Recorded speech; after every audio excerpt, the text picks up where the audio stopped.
The Final Night Cemetery. This is where Flint's is based.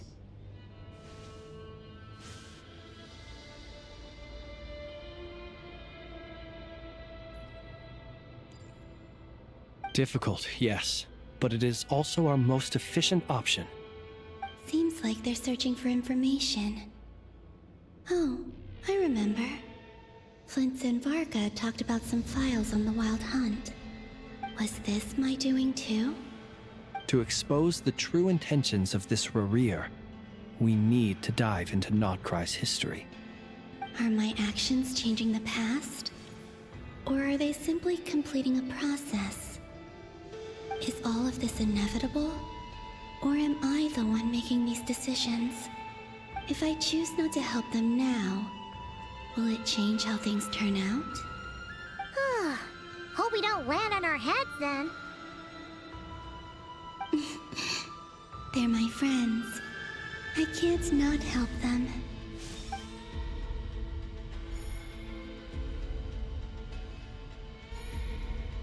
Ghost! And the other one was... here.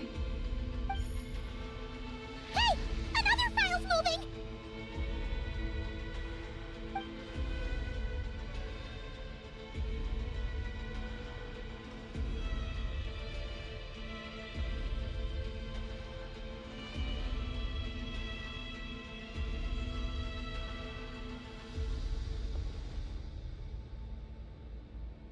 That should do it.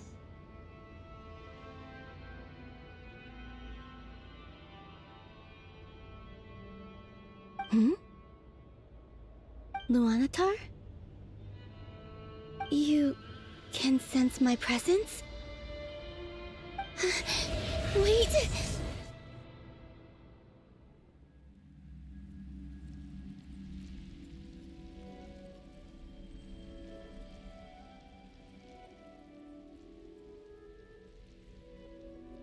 Luanatar. So she's that familiar presence I've been sensing all along. She's always been by the Traveler's side. That explains why the Traveler has been there each time I've entered the past. But why Luanatar? Is it because she has a connection to me as the Moon Goddess's familiar? If so, why not any other Kuhenki? That's...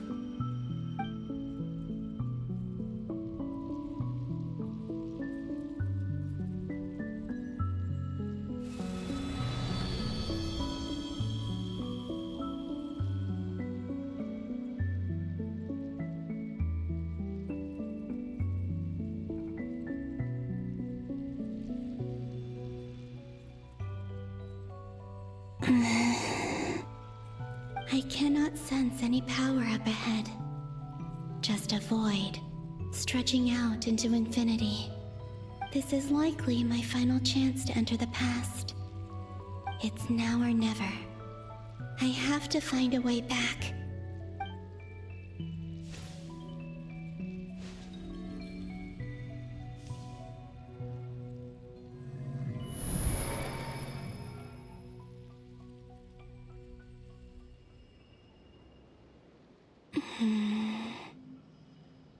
Easy Island? How far back in time is this? Where's Luanatar? I can't sense her presence this time.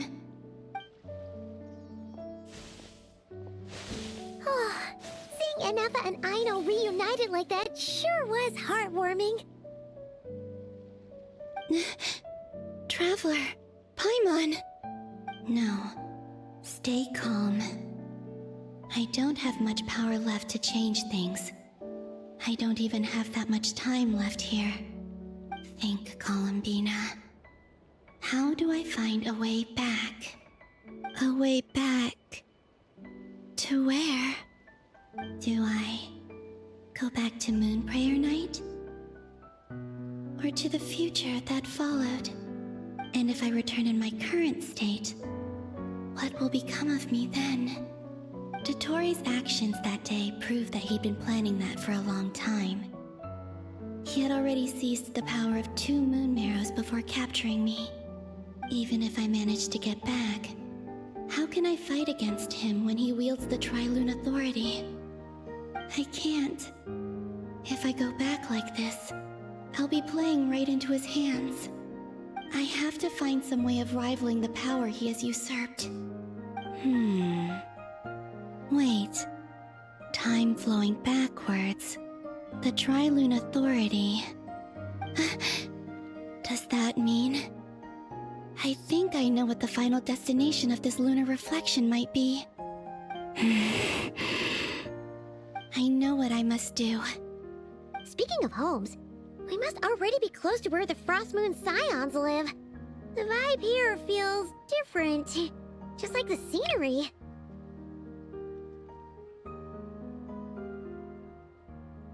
But how do I communicate my plan to my friends?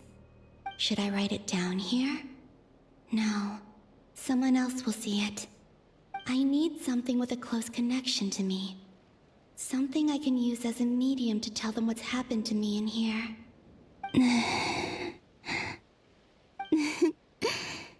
Now it makes sense.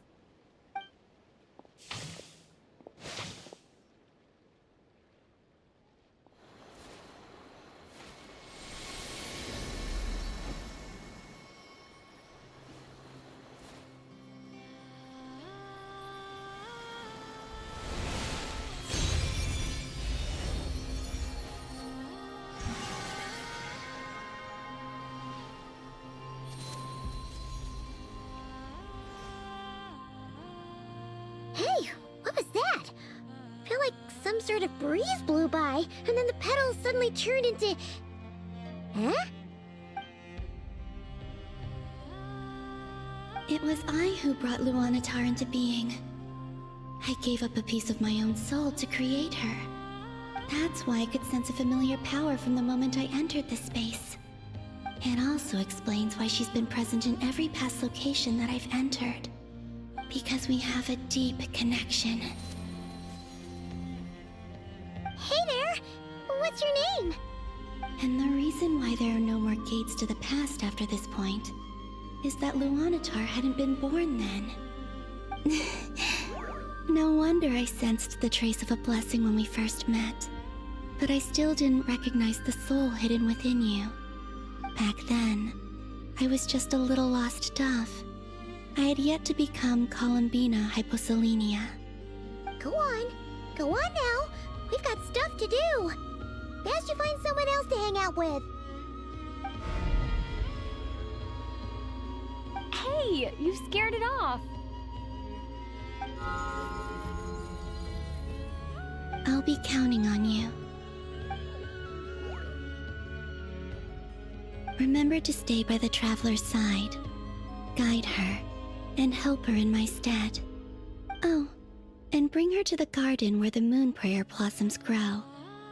There's a little lost dove there who will need her help.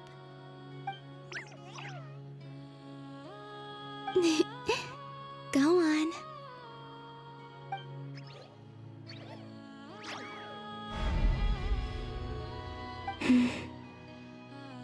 You too. Go and live your story. As for mine must go in a different direction.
How would you like to experience the thrill of never being held accountable for your actions?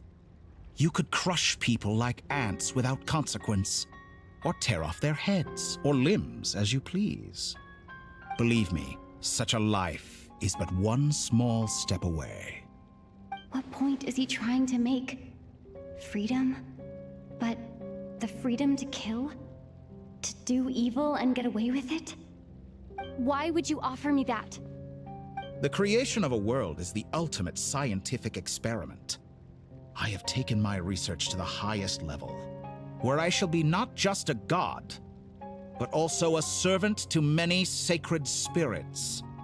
I shall heed the truth and perform holy deeds. A god's laboratory is the perfect playground, but it needs the right occupant to explore its full potential. Mortals are found everywhere one looks. Not so with Descenders. I'd prefer my first guest to be a distinguished individual such as yourself. And I know you could make the most of the opportunities it offers. So the condition for entering the new world is to take innocent lives. The same dilemma that Rerir once faced. Could I really bring myself to kill others for my own benefit? Rerir did. And look where it got him. Have you made up your mind? I can't do it. Your playground is no place for me. You're putting your hopes in the wrong person. But we both know I'm not quite the hero you say I am either. I have my own reasons for the journey I'm on, and they aren't all selfless. You've grown a lot since we last met, but there are still things you are unwilling to compromise on. This will only hinder you. Why don't I lower my requirements a little as a gesture of goodwill? I'll give you a little time to learn to be a less noble soul. That'll make things much easier for you. I really doubt I could live that sort of life. And yet you already sound less defiant than a moment ago. The benefits appeal to you because you can read the signs of the times. Why don't we return to my research facility? Your last visit was so rushed. There is much that I have yet to show you.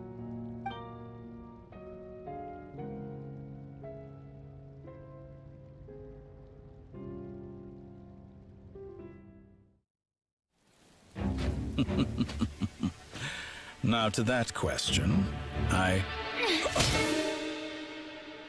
Heroes don't attack from behind. Guess I'm no hero. This is most disappointing.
You're still gonna call me Hat Guy after that, huh? I didn't see anyone else in there who needed saving.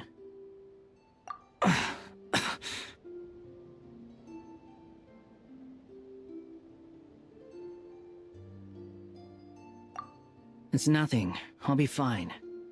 Why are you looking at me like that? Is it that shocking that I'd come to your rescue? I owed you a favor back in Sumeru. Now we're even. Distracting Dotori was tough. I won't lie. He's not gonna fall for the same trick twice. That was my one shot. I'd hoped to use it to take him out. Ugh. I never wanted to obliterate someone more than I do right now. Dotori doesn't recognize me, but his segments were originally made based on an analysis of my operational principles. I expect it's only a matter of time before he figures out what I am.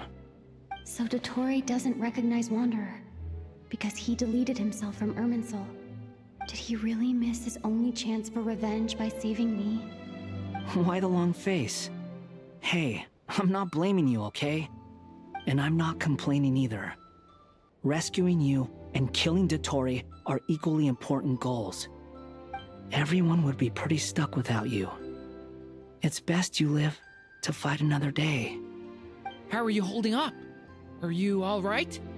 Hat Guy said to put safety first, so we agreed to run as far away as we could after leaving the energy field and only meet up once it was safe. You don't look injured. It seems that Dotori didn't do anything to you. All right. Rescue operation complete. Let's head back. There's a lot more work to be done before this is over.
Understood. I will bear the Tsaritsa's decree in mind. I don't see what's so awesome about it, though. Does he really think everyone else is as immature as him? I'm not stooping to Tartaglia's level. I thought you might say that. How's your progress? Quite promising, actually. That alchemist Albedo gave me a few ideas. Remember how I asked you to look up some files for me? That stuff on the Natsitzenkreuz Institute. René de Petrichor and Jakob Ingold. Alain Guillotin despised René's theories and methods, but he never managed to come up with better alternatives either. So I adopted some of René's ideas. I thought Alain was like a father to you. He and René were mortal enemies, were they not? And what would you say if Lenny and his friends one day learned something useful from someone you utterly detested? I would applaud them for it. That would mean that they have surpassed me. For all we know, Alain Guillotin might have thought the same thing. Not that it matters, though. He's dead, and I'm alive. So it's my call to make. Once you die, it doesn't matter how great you were in life. Only the living get to decide what happens next. Hey, come on out. They're back. Huh?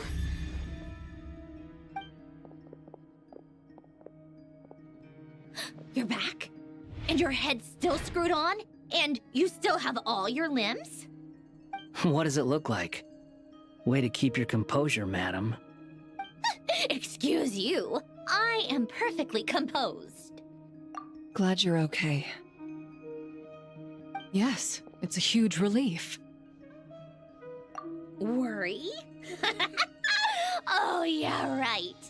You think we, the Fatui, were worried about you? We were worried sick.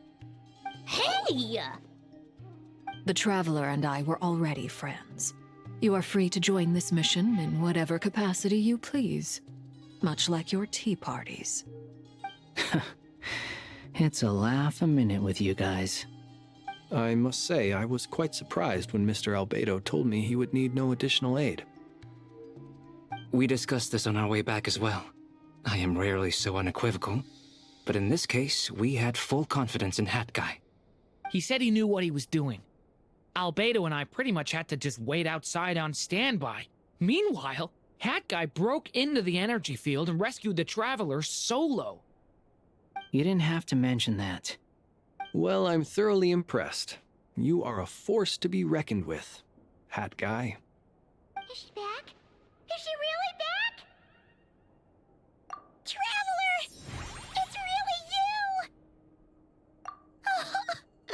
Oh, thank goodness! Paimon missed you so much! You can finally breathe easy, Paimon. It's great to have you back in one piece! Oh, Paimon's been having nightmares the whole time you were gone! Look at them. You know, once you reach my age, there's nothing better than watching a misty-eyed reunion between friends. It's nothing. Same goes when you get to my age, too. I bet Aino and Anefa would be tearing up as well if they were here.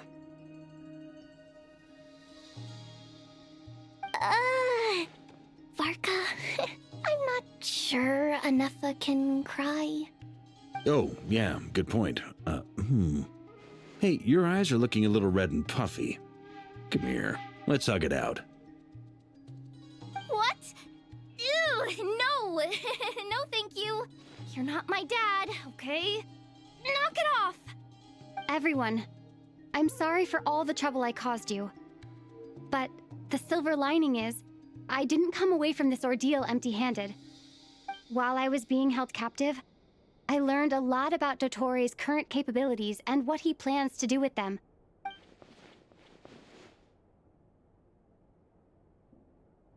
The three moon goddesses were even more powerful than we imagined. No wonder Dottore believes himself to be equal to the gods. Maybe even superior. Utter blasphemy. While everyone was gone, Nefer and I made an interesting discovery, and I believe Miss Sandrone has something to share too. Ma'am, perhaps you could do the honors?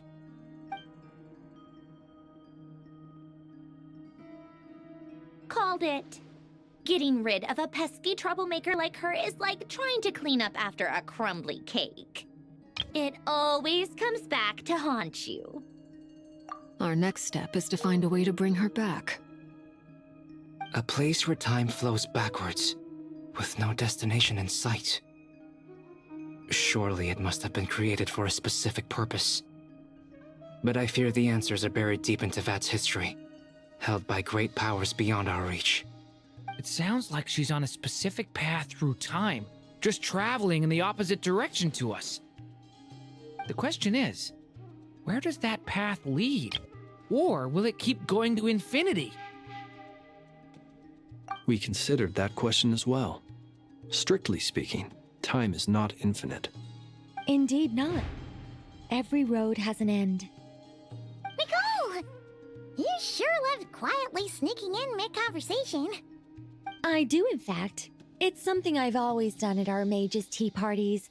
Quiet, mysterious, and persuasive. You wonder what lies at the end of her road.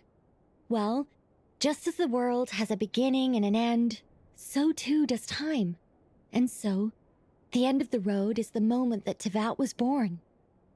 But where Miss Columbina will end up along this road, That depends on where this particular river of reverse time began. What about the original moons and the moon goddesses? Do they have a beginning too? All things do. In the beginning, no moons adorned the sky. It was the Dragon King Nibelung who raised the 3 moons into the heavens, and thus were the moon goddesses born. They were shadows of the planet, born to wield Nibelung's authority and oversee the world on his behalf. They were extensions of his will, manifestations of his majesty. But then one day, they disappeared just as suddenly as they had once been brought into being. Nobody knew where they had gone.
Like I thought, no more paths back to reality have emerged since.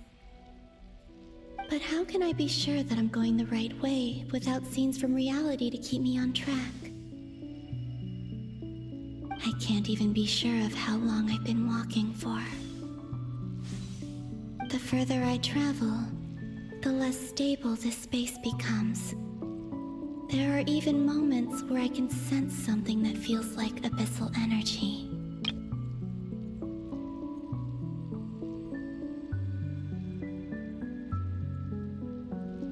They can just materialize out of thin air. I have to keep my wits about me.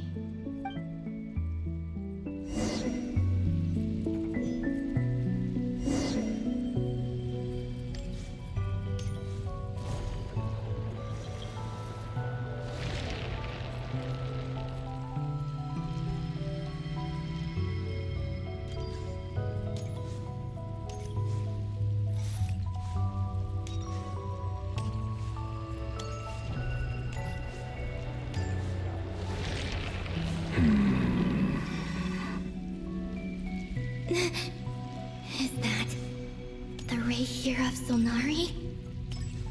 I can't believe he survived. How did he do it?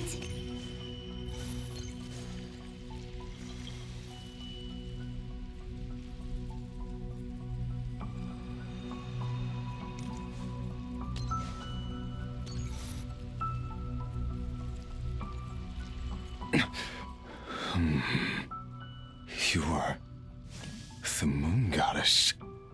But how? Please, there's no need. I'm not interested in fighting anymore. I find that a little difficult to believe. Yeah. Honestly, so do I. The way you used my own power against me was... It was a brilliant strategy. And then, in the final moment before I was thrown into this space, I got to see an old friend. Mr. Dainsleif. Right. It was so long ago now. But we were friends once. When I first got here, I was filled with hatred, remorse, and rage. How I cursed and devoured. I tore everything here apart. I was consumed by the desire to leave this place and have my vengeance. But to no avail. This is a place with no exit. This is the second time I've entered this space. Though I have no memory of the first. I was torn to shreds the moment I entered. But this time I survived. It must be partly because of this new body, and partly because of all the Kuvaki I absorbed in Nodcry. Are you the source of the abyssal power in here? Not all of it. Some is from when I first arrived here and tried to destroy everything. But there was already a degree of abyssal power here before I entered. And like a venomous snake baking in the merciless sun, it tried to slither into my shadow. Tried to? So, you rejected it? Yes. Because after that, the world suddenly became silent for a moment. What do you mean? The voices in my head, they were gone. And then I saw her. Her? Thelindis. My former lover. Never mentioned that she saw a memory of Thelindis leaping into the moon's reflection. More precisely, I saw her afterimage. I'm sure the real her is long gone. She was just an ordinary Conrian. She couldn't have survived here for very long. Anyway, why have you come here? Didn't you know it was a dead end? If I hadn't escaped through the moon gate, my friends would have been in far greater danger. Oh, I see. Because of your power. The power of a moon goddess. What? You'd like to know how I know, wouldn't you? The one who resurrected me said so. I could hear a deep lust for power in his voice. Do you mean... Dottore? Dottore. So that's what he's called. He'd been collecting fragments of my body for a long time. All so that he could resurrect me at the moment of his choosing. I had no interest in his research. But being as corroded by the abyss as I was, we were aligned as far as hunting the moons and recovering my strength were concerned. So that's why the Wild Hunt suddenly became so active in Nodcry. When I left the Fatui in my weakened state, Dottore must have felt that his time had come. Moon Goddess, could I ask a favor of you? What? I know this is a lot to ask, especially from someone who tried to kill you. If you refuse, I won't fight it. But this is the only thing I desire now. Nothing else matters. What do you want? I'd like you to take a message to Thelindis for me.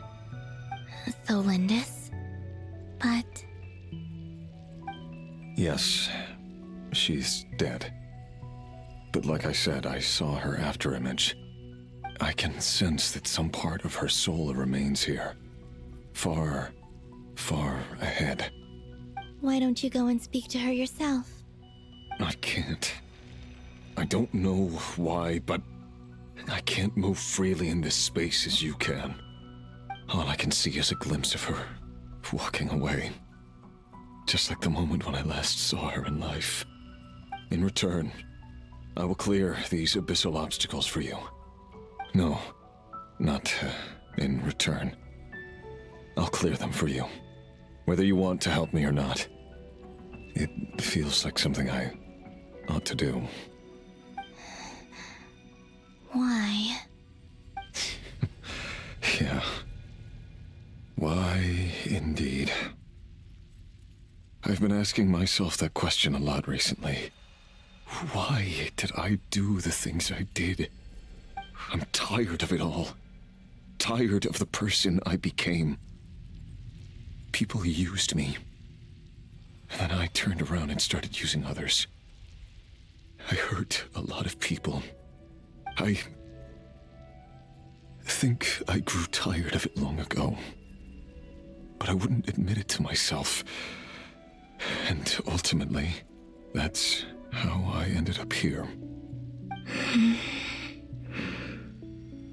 What do you wish to tell her? All of it. My past. My mistakes. Everything that happened after we were separated. Is it okay if I give her the abridged version? Yeah, I'm sure there's plenty you can skip over. Just tell her the important parts. Whatever you think that means. Like the part where you relentlessly tried to kill us? It's up to you. Love demands honesty. But my relationship with Thelindis was built on lies. We hid too much from each other. But after living my whole life in the shadows, I don't want to hide anything anymore. I will do my best.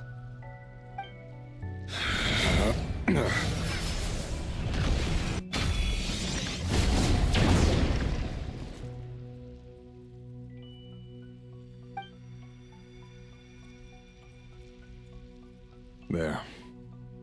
The Abyss will no longer stand in your way. Even though Mr. Dainsleif felt he had to fight you, I think he still regarded you as a friend. Dane? He said that you betrayed him, but he also felt great remorse at never having understood what you were truly going through. Why tell me this? Because if he'd known that someone could take a message to you, I believe that's what he would have said. Thank you. It means a lot. I know this will sound strange coming from me, but don't die, Moon Goddess. I can tell that you're determined to get out of here.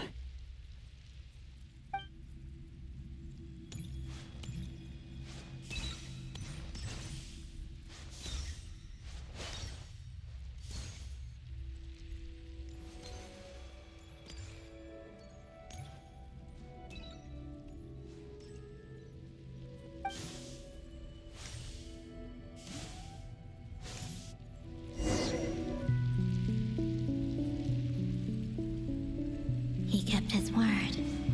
The Abyss is no longer obstructing my path.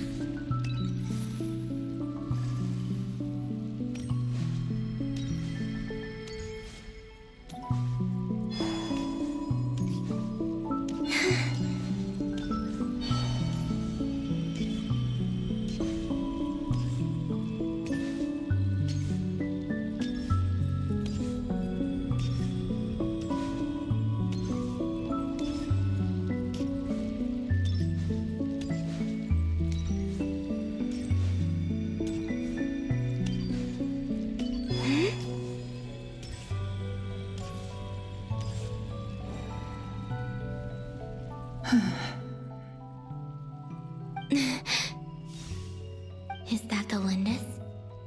She wasn't far off at all. And yet, they can never meet.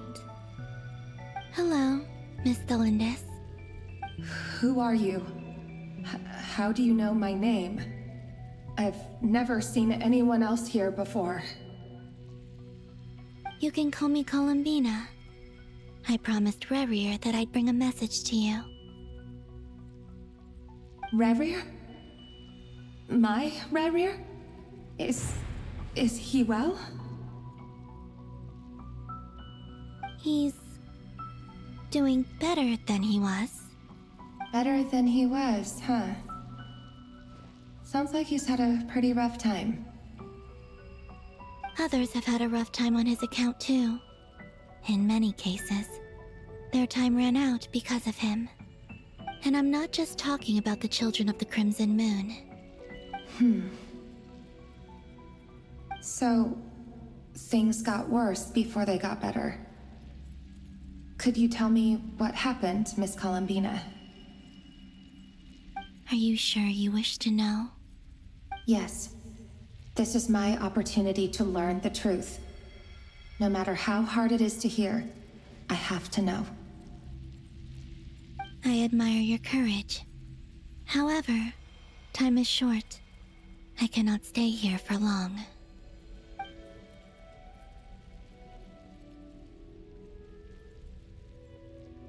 Ryrir had seeds of hatred in his heart, and many people nursed them for their own ends. On some level, everything he did was to try and find a way to see you again. But in the end, he came to regret his mistakes. He wanted to apologize for hiding his past from you. Beyond that, he did not say specifically what it was he wished to convey to you, but I'm sure that you've always been on his mind. You are what has kept him going over all these years.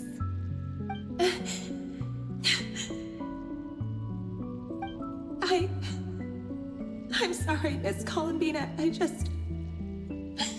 This is so upsetting. I'm not sure how to put my feelings into words. It's all right.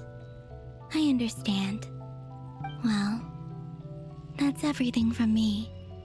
So, I guess I'll be... Wait. One moment. Time flows backwards here. The road ahead only leads further and further into the past. I know. I intend to reach the end of that road.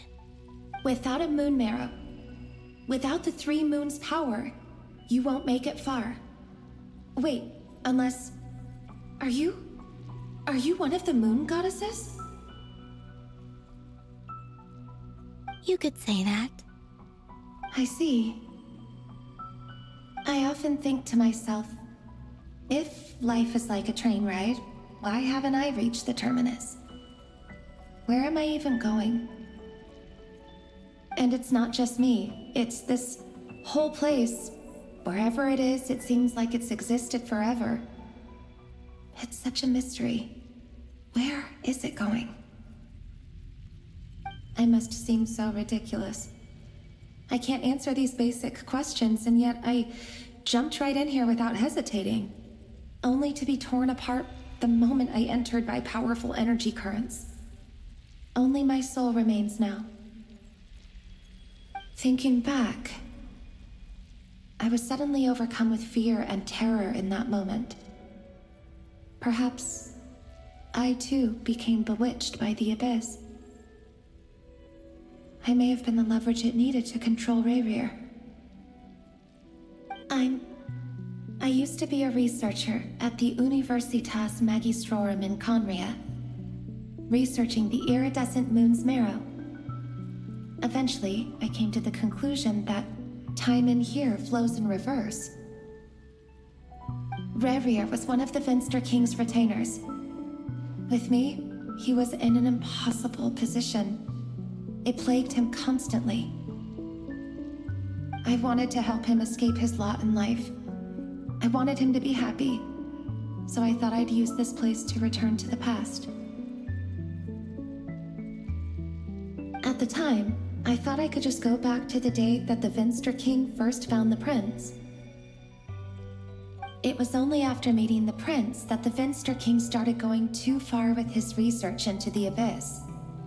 That was the day all of our woes began.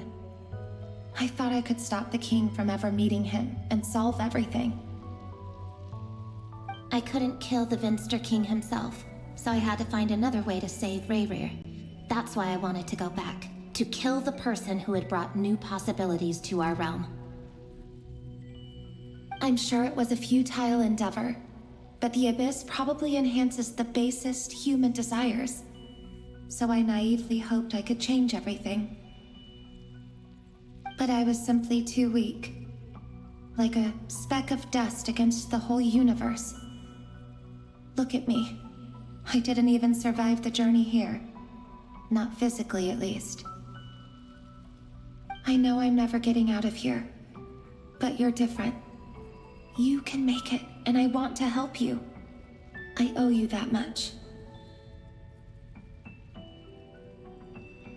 How do you plan to help me? Have you noticed the golden energy that exists here? Based on my past research and my observations since coming here, I believe they carry you forward faster. I can share what I've learned and help you understand the pattern in which this energy appears.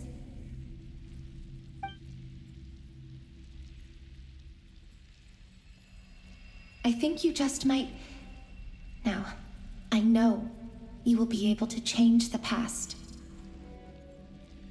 Also, I've been speculating about where this space ends.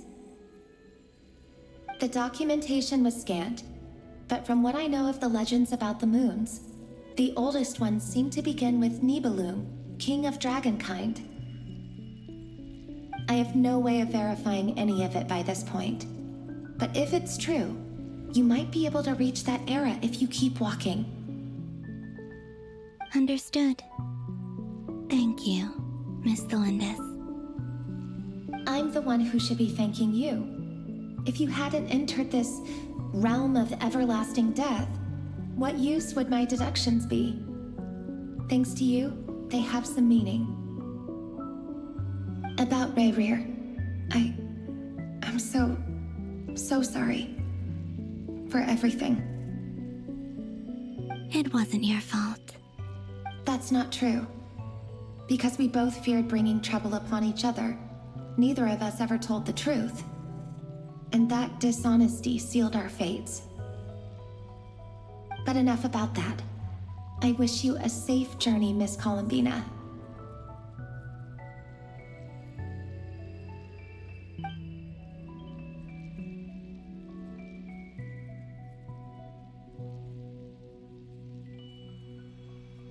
And may the outside world never have to experience pain like this again. Rayrir, you're there, aren't you? I cannot see you, because you exist in the future. I expect we'll be trapped in this prison of space-time for all eternity. But please, gaze upon the past, and then sit for a while. Let's find a place to sit down together, just like we did when we first met.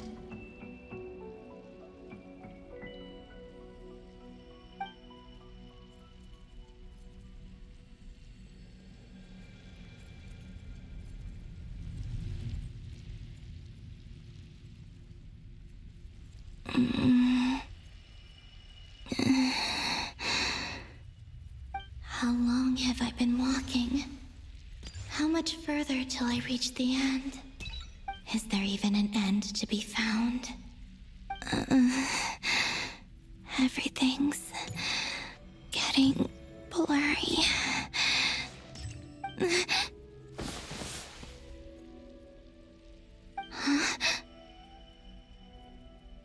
Are you all right, little sister? Have you come from the distant future?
exactly did the moons just disappear?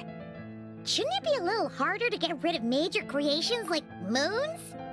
The world is a vast and ancient place. On a certain scale, all life lasts for but a fleeting moment. Miss Nicole explained that the moon goddesses likely perished in the War of Funerary Flame. The moons themselves were also destroyed at that time, save for the Frost Moon, from which a new moon goddess was later born.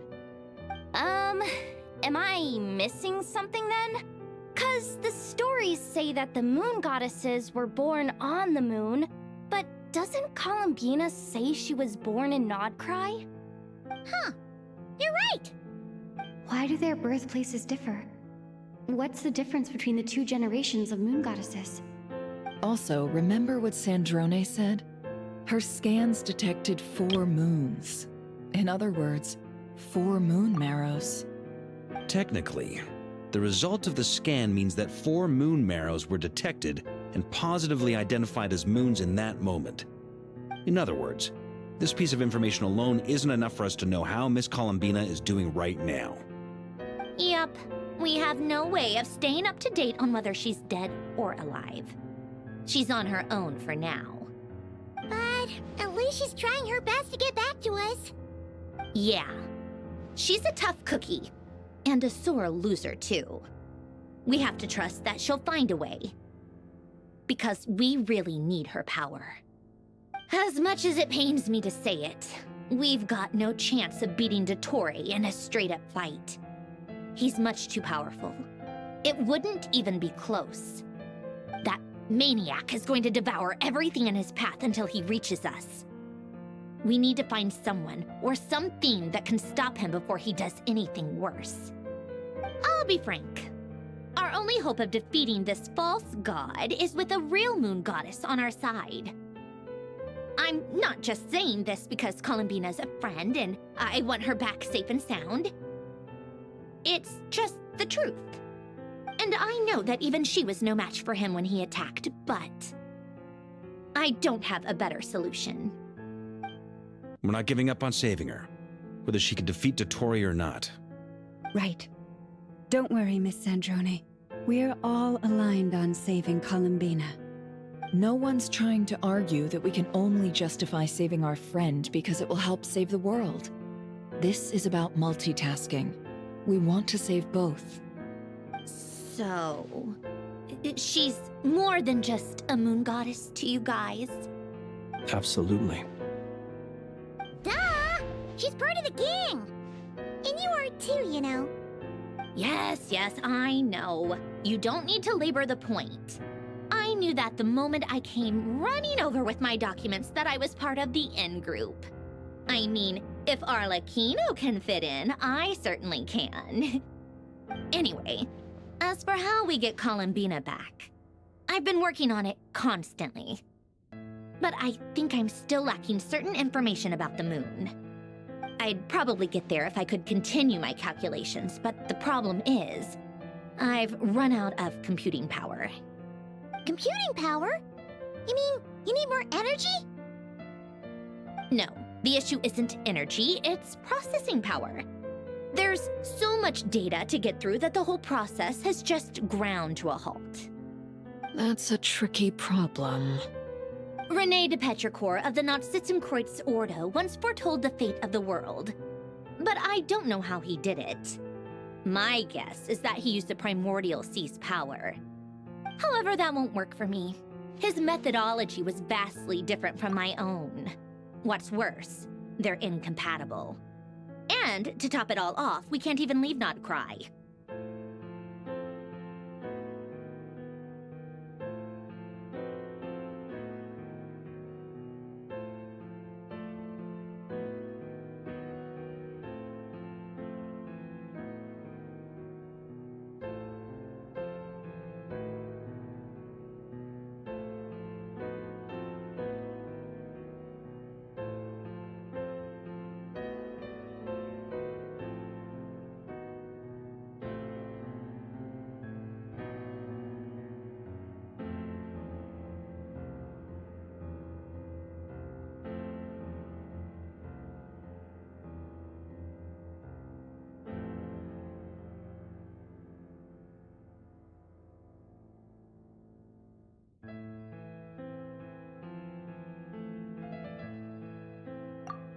This is so annoying. If I'd known we'd run into a bottleneck like this. Well, no, the design bureau's a bust as well. Curse that Dottore! Couldn't have made this harder for me if he tried. Oh, what do we do then? How about we grab a bite to eat and take a break? Maybe something will come to mind after you've cleared your head. You don't get it, do you? I'm trying to calculate the fate of an entire world here. And I need accurate results, not vague prophecies. Where the heck am I gonna find the computing power for that? Ahem. Anyway, time to shelve the discussion on technical difficulties. Being a killjoy isn't very ladylike, after all. Either way, we've done what we can. Rest well, everyone. Remember to let us know if anything new comes up. Hat guy? Is he hinting that we should talk outside? Let's go somewhere a little more private.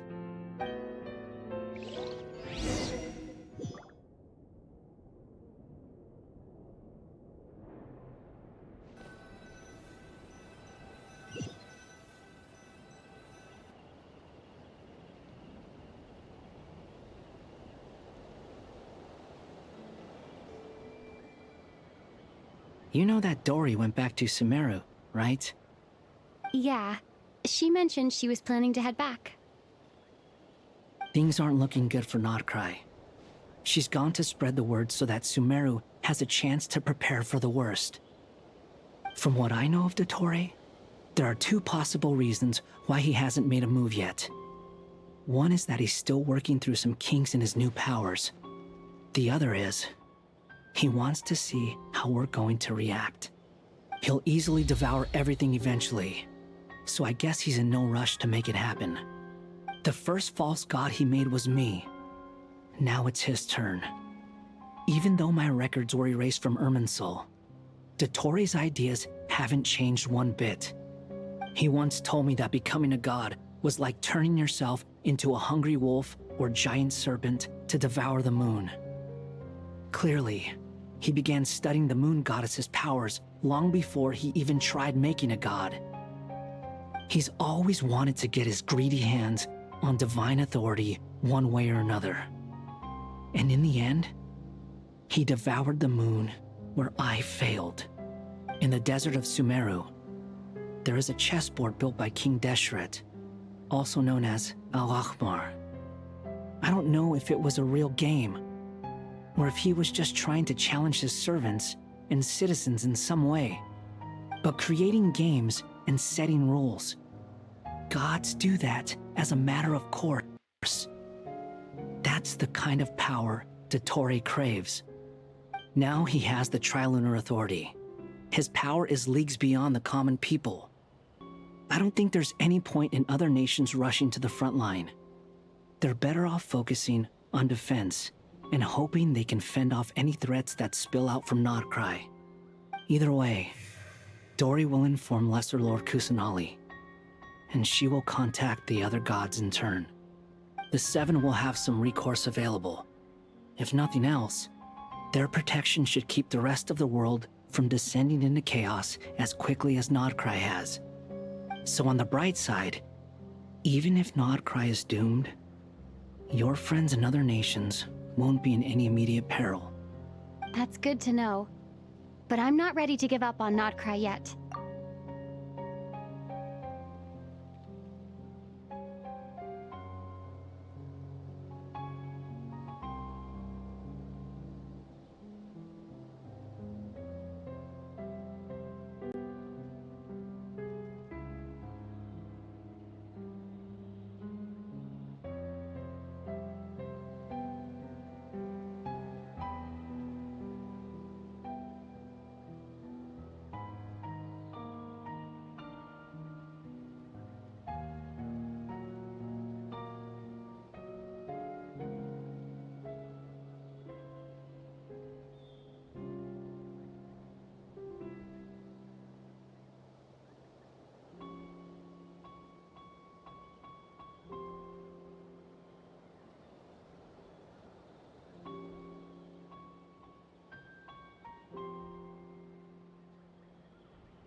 There's a word for people who refuse to let anything go.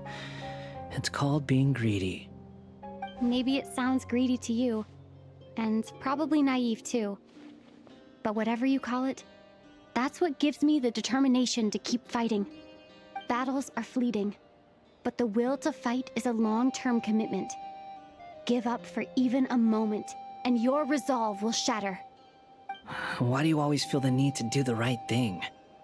No one is born to be a savior. I mean, who's gonna criticize you if you fail or give up? Don't take this the wrong way, but Dottore said something similar to me. I guess the Fatui attracts people who don't believe in saviors. Not necessarily. It's less about belief for me. I just want to know how determined you really are. After all, I don't owe anything to anyone else here. Only you. You look kinda worried. If your arch-nemesis was about to achieve their ultimate goal, I think you might feel a little worried too. That's true. Dottore is about to become an omniscient, omnipotent deity. That's gotta be a bitter pill to swallow. Still, you're calmer than I expected. Obviously. I have to admit that my past self was a reckless fool who misunderstood not only the point of revenge, but how to achieve it. And as much as I want my vengeance, I know I'm not gonna get it by acting alone. If the world's taught me anything, it's to think before I act. Too bad it never taught me any other virtues, though. So, I am going to destroy Dottore, no matter what it takes. So, what's your plan?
I'll get to that. First, tell me, what do you think of Sandrone? Just like Paimon said, she's a friend, part of the gang. How much do you trust her? This is a serious question. Think carefully before you answer.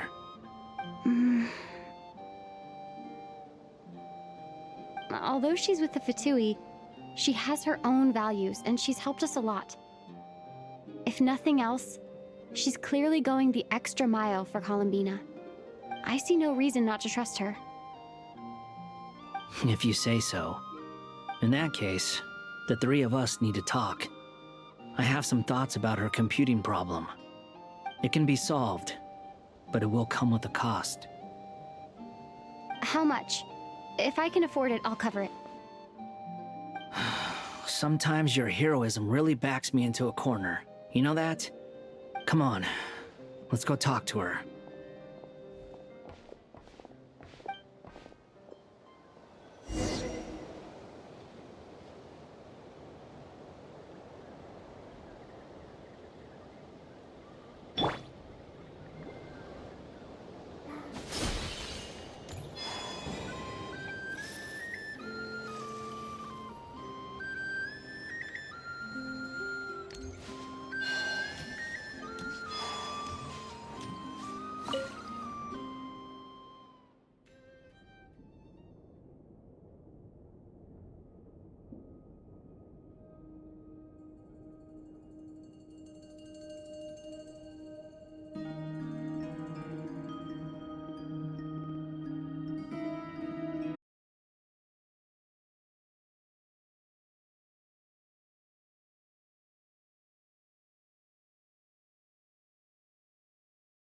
As quickly as we could. Albedo, I have some alchemy questions for you. I see. Looks like my knowledge proved useful after all.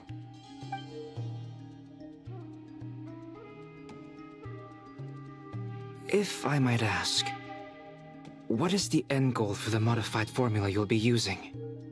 I needed to predict the future of the entire world.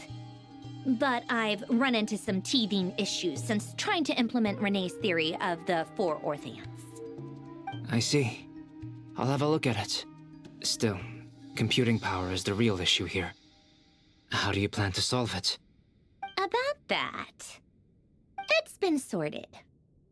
Oh, with the Traveler's help? Actually, you're not wrong. She found the person with the solution.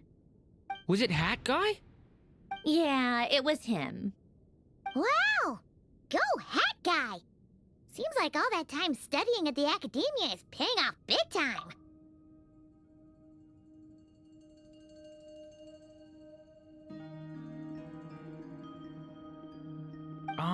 But where is he? Wasn't he the one who asked Albedo and I to come here?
with me.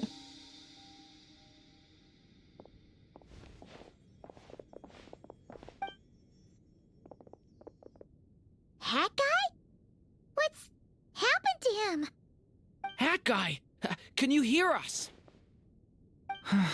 No response. I guess he's in hibernation. Hat guy mentioned that he was a puppet. It seems that his functions are currently shut down. I presume this has something to do with the solution to your computing problem. That's right. He and the Traveler came to see me. Wait, what? You have a solution? Would you calm down? Why do you always react so hysterically to everything? Excuse me? How would you know? You shouldn't be so quick to judge complete strangers. It's very bad manners. Oh, please. It doesn't take that long to figure out that you have a temper. Where does a mere student get that kind of confidence? I've actually published more papers than you. Not that status counts for much. Even Paimon's applied for academia admission. Huh? Are you serious? See? This is why I can't be bothered to explain myself. She recognizes no one's skills but her own. Okay, fine. I'll hear you out. So, tell me, how do you propose to solve my computing power problem? This world itself is constantly processing all kinds of information. If it's the world's future you're trying to calculate, you need a processing device that's designed to cope with that volume. Easier said than done. Only Irminsul can handle that kind of... Wait, is that what you're suggesting? But surely we can't just plug my formula directly into the ley lines. You should be able to tell that I'm not human, right? Yeah, I noticed. The technology, though, seems pretty ancient. Very different from Pontaine's. It's a completely different system. Conrian, to be precise. I'm what they would have called a puppet. Puppets need an energy source and processing power. The artisans who built them sought out the materials most suited for that purpose. You? Do you mean... The Traveler and I have talked it over. She's willing to vouch for you. So, I'll allow you to borrow my core for your calculations. It was built using wood from a silver-white tree, which makes it a small part of Irminsul. Conrian technology and Irminsul wood. Who in the world could have built you? Are you sure about this? A puppet without its core will cease functioning completely. And if it's left in that state for too long, it might not recover. You could die if you do this. You do realize that, don't you? I can put two and two together, yes. No need to rub it in. I won't lie to you. This has never been done before. I cannot guarantee your safety. Doesn't matter. I'm prepared for the worst.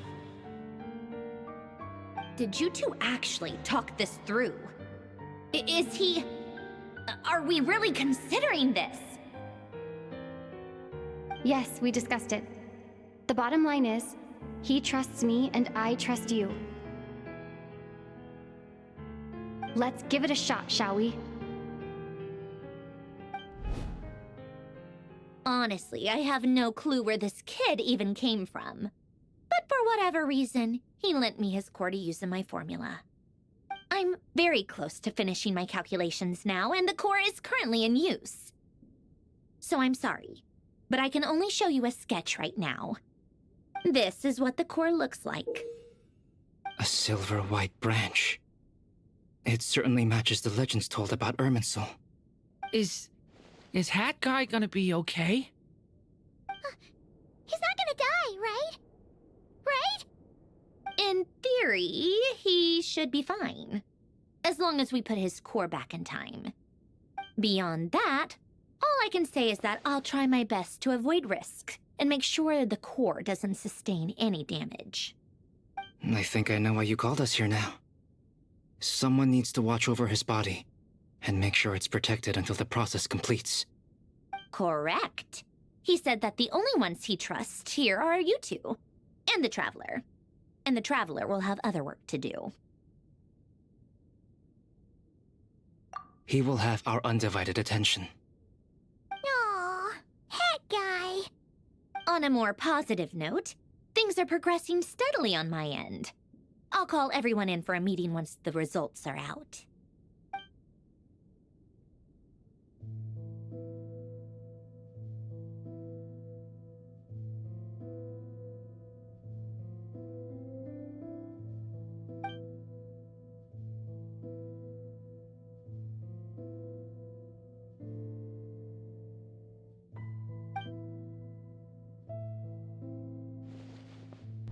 The worst case scenario with the core removal is either a system reset or a total loss of function. But I'm not afraid. A quiet death should have been my fate long ago. A core is completely different from a heart. It's like another vital organ entirely. I never believed it could be a true replacement for what I sought. But in the end, it turns out the core was more useful to me. Pretty funny when you think about it. It's like the punchline of my entire life. Do you think there's any difference between a puppet and a human? If not, then this would just be another samsara. I have already experienced both a past life and a next life. Part of me wonders whether I'm only capable of making this decision because I've become a real human. What's with that expression? Isn't this a good thing?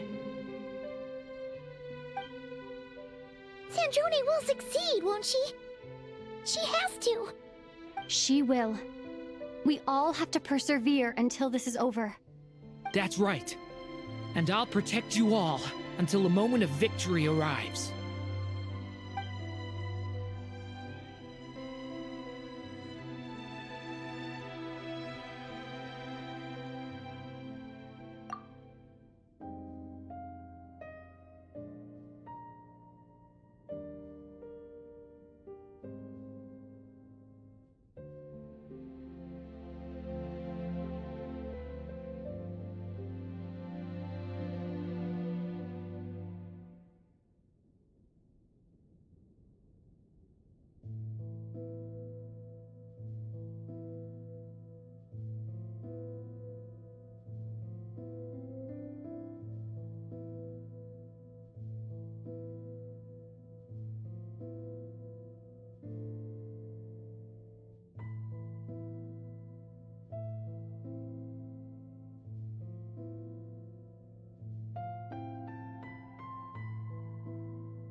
Who are you?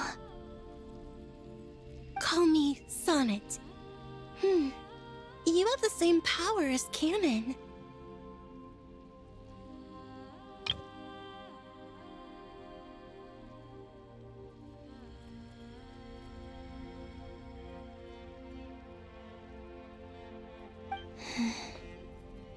Sonnet.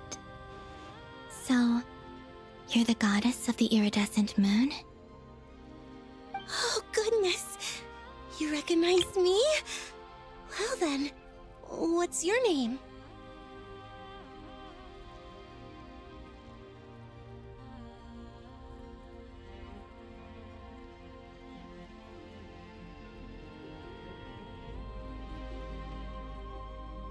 Columbina. Columbina hyposelenia.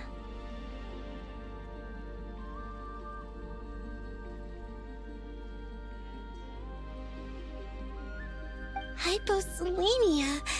What a lovely name. Did you choose it yourself?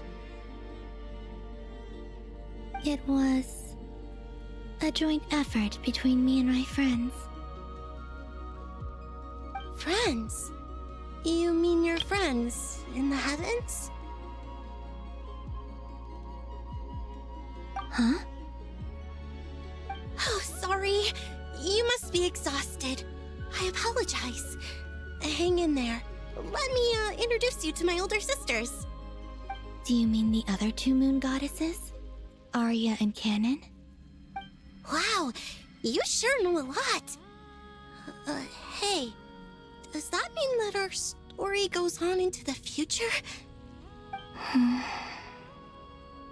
Oh, I guess that wasn't the best question to ask. It's all right. We were prepared for that possibility. You could say we were too prepared. I can't even remember how long my sisters and I have been here by this point. When did you get here? How long has it been? I can't say for sure, but it feels like it's been forever. I see. Are you feeling all right? You look a little unwell. I can hold out a while longer.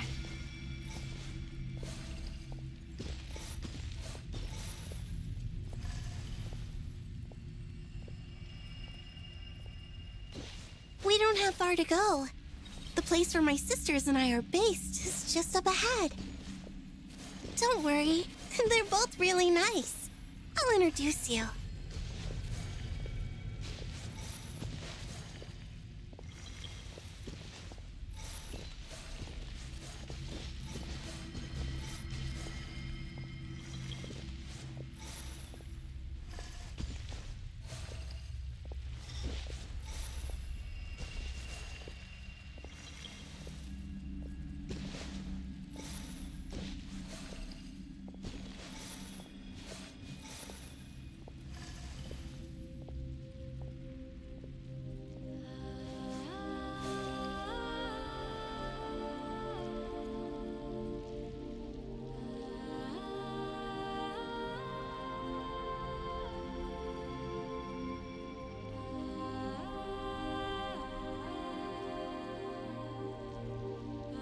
Sisters! I'm back!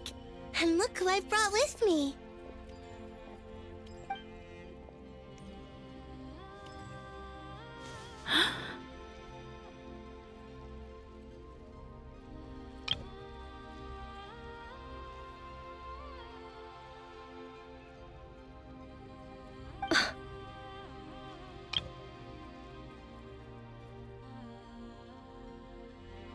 It's our lovely little sister, born in the far future.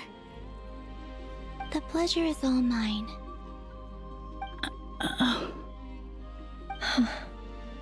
Allow me to introduce you to Columbina hyposelenia.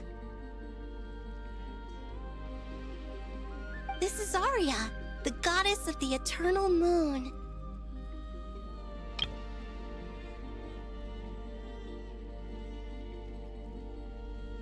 And this is Canon, goddess goddess of the Frost Moon. Canon, don't you think Hyposelenia's power is similar to yours?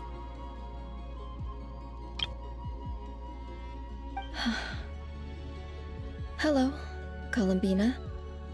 I apologize for our startled reaction just now. And please, forgive our little sister if she's been annoying you. She tends to talk a lot. It's fine. You seem shy. Don't worry, Columbina Hyposelenia. No one can hurt you here. Could you tell me where here is? Please. I must know. My dear sister.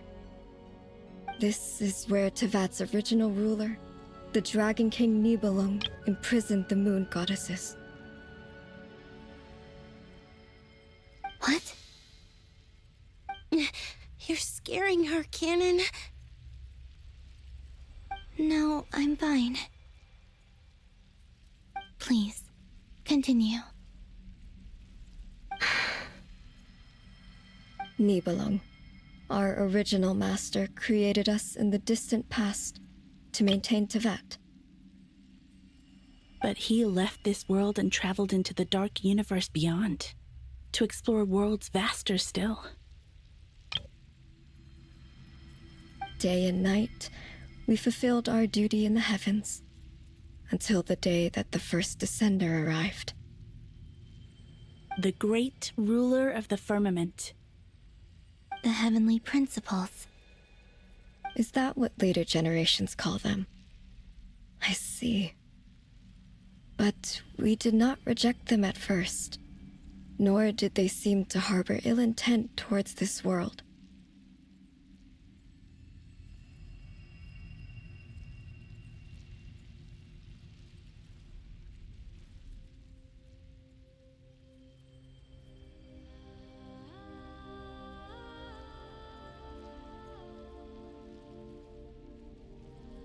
We coexisted in peace. They were like a guest in our home. Slowly, however, we came to realize that our guest had a growing desire to change and dominate the world. And you didn't stop it? No.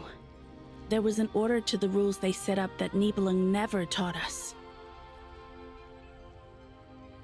We wanted to know if this order would bode good or ill for Tevat. All right. Canon and I wanted to know. Sonnet was against it from the outset.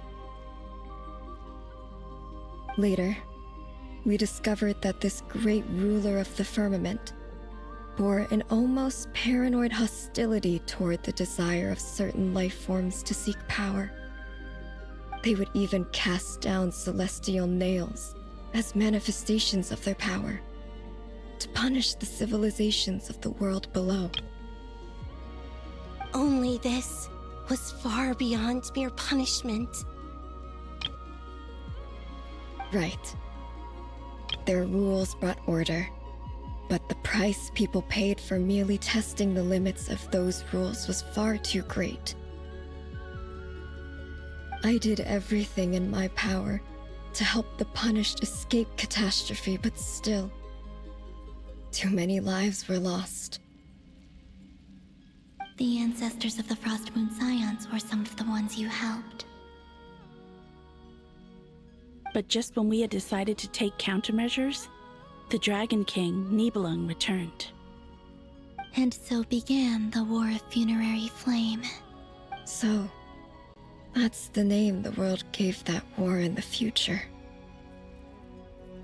Well, who won in the end? As far as I know, the Heavenly Principles won, although it came at a great cost. They remained in Tevat, where they continue to rule to this day. And the world's original master, the Dragon King Nibelung, was destroyed. And what of the still 3 moons into that skies? You can tell us the truth, Columbina. We know we are but remnants of a bygone age. We are prepared for the answer. Only the frost moon remains. But it has been cast beyond the false firmament by the heavenly principles. The eternal and iridescent moons were both shattered during the war. So death finally came for us in the end. Sonnet. But you're still here, aren't you? A moon goddess cannot live without her moon, Columbina.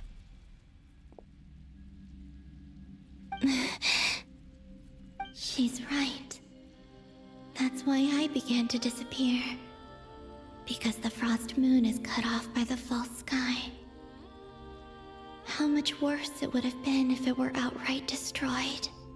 Our souls may endure within this lunar palace, but if our moons are destroyed,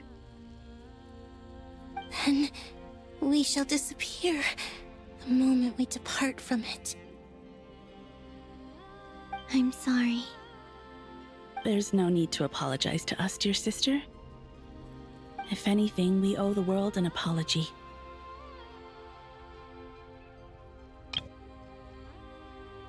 If only we'd decided to act sooner, rather than arguing amongst ourselves.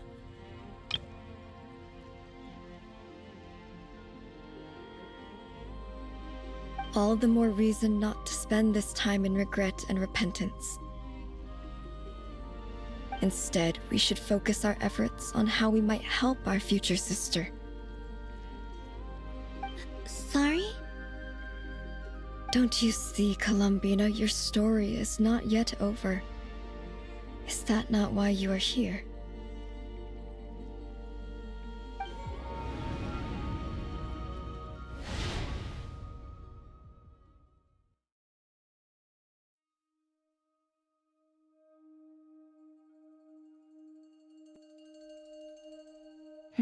It's done. Initiate numerological array. Continue running primary process. Calculate the world's fate through extrapolation, and identify nodes of potential change. Secondary process, scan for moons. Still 4. The number of moon marrows hasn't changed. Wait, let me think. Is it possible that there's something I've been misunderstanding about the moons all along? Variables. Variables in the world. I know we're No one ever said that a moon marrow equals a living moon. We just made that assumption ourselves. Initiate secondary process. Scan again. This time filtering out interfering perimeter. Moon marrow. I don't care if they're natural or artificial. Get them out of my search results! Why? It says 3 moons still exist in Teyvat, even after excluding the moon marrows. But we know for a fact that 2 of them are dead. Redo the scan. Narrow the results to living moons and real moons. No, scrap that. Narrow it down to moons that have lunar authority and remain alive. Why? Why is it still 3? What is this, Columbina? Has the world lied to us? Or are you the one pulling the wool over our eyes?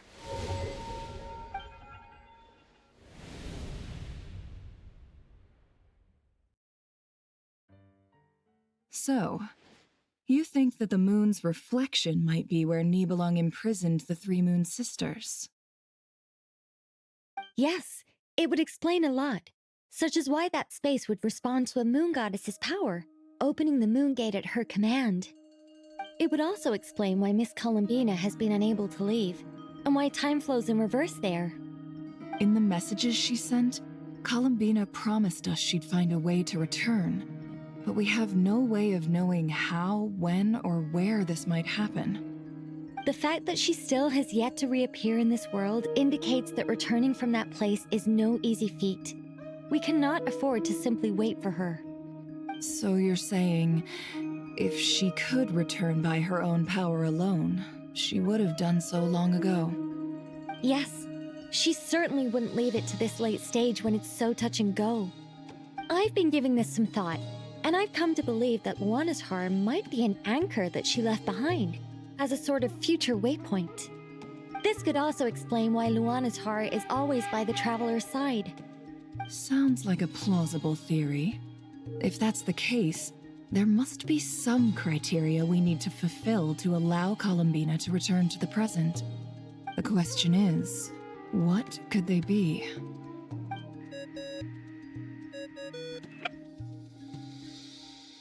Hello? Listen up! This is extremely important!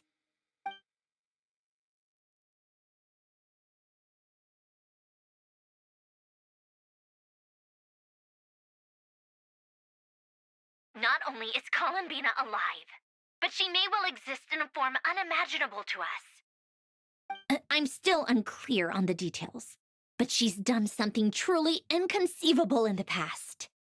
And the clue to what she's done lies in the moon and Tevat sky. Truly amazing. Oh, I'm so delighted for her. I'm sure we all feel the same. And I'm sure Columbina is ready to get back here and fight by our side. I'll keep my calculations going and try to find some way of coordinating with her. But that's not an excuse for everyone else to slack off, okay? All of you had better keep trying to think of solutions. How can the dead moon still live? And Luanatar...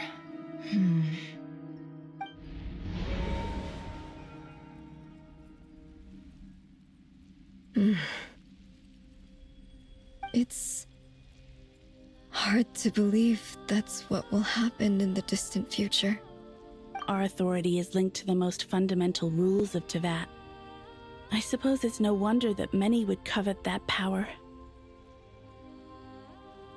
I didn't realize that when you said friends, you meant people who live down in Tevat. That's so lovely. I always wanted to go down there and have some fun.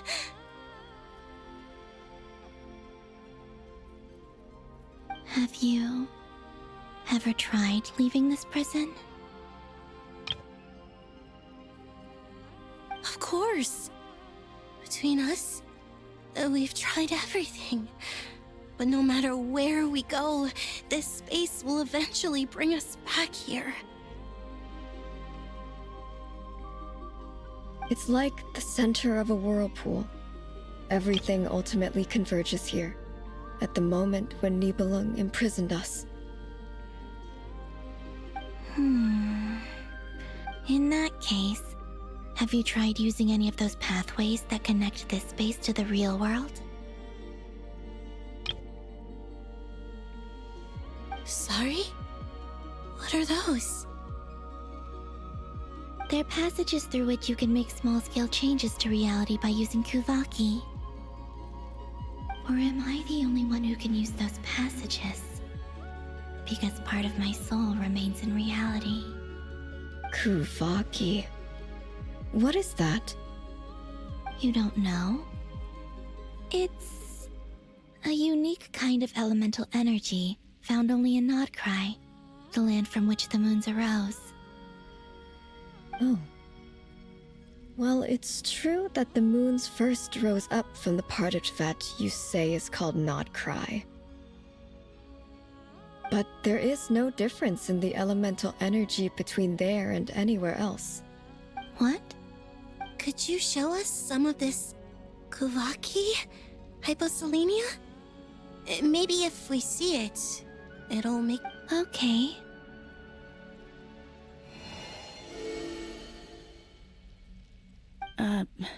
Isn't that just your power? What? But it's everywhere in Nodcry. In the air, in the land. Even the creatures who live there have adapted to its influence. How curious. This Kuvaki certainly did not exist anywhere in the world before we were imprisoned.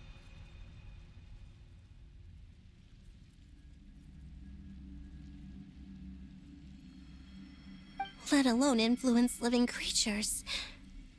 So, how exactly does it affect them anyway? Can they float in the air like us? This is so strange. Why would their reality differ so much from mine?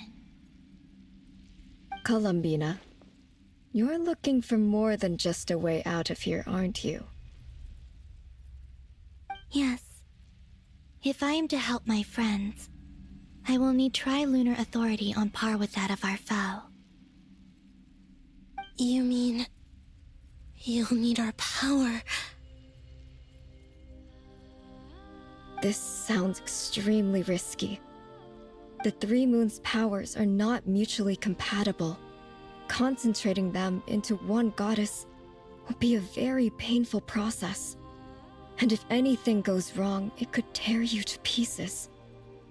I know. But I'm willing to take that risk. Even so, let's say we successfully transfer our authority to you. How will you take it outside this prison? Niblin constructed this realm specifically to prevent us from using our powers to interfere in his war. No moon goddess can leave this place alive. What if I don't leave alive?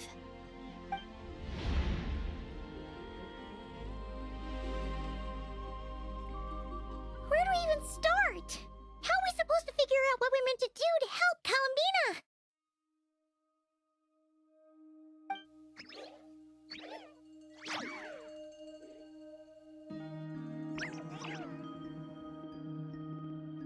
Columbina, what do you need from us? If she really got to the beginning of time in there, how do you think she'd leave us a message?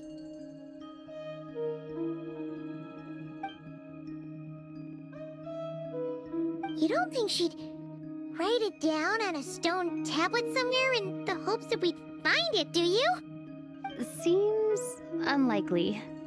Columbina may not talk a lot, but she thinks deeply about issues like this. Let's review what we know. This is the Columbina who fought alongside us against the Reikir of Solnari, and with whom we celebrated Moon Prayer Night. She knows our personalities, our ways of doing things, even our unique strengths and abilities. So, if she wanted to tell us something from a long, long time ago, what would she do? Oh.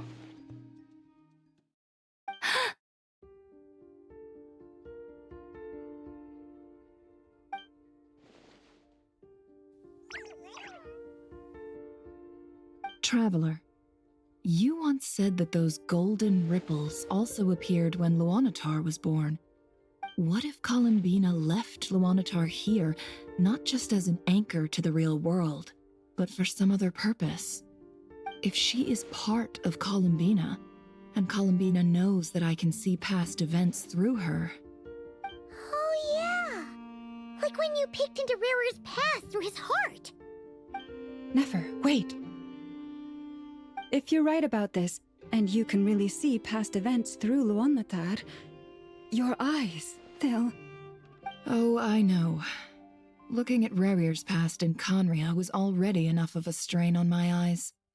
Looking this far back into the past, it'll surely blind me. But it's our only chance. This is the only way. Boss.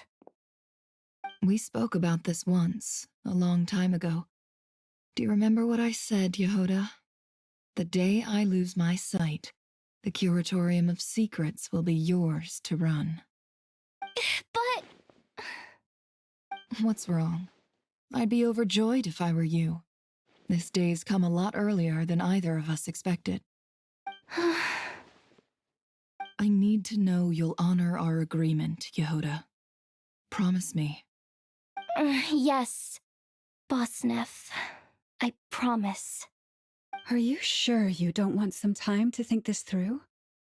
What is there to think through? I should have gone blind after our battle with Rerir. Frankly, it's almost criminal that I got away with it for this long. Then at least let me take some precautions on your behalf.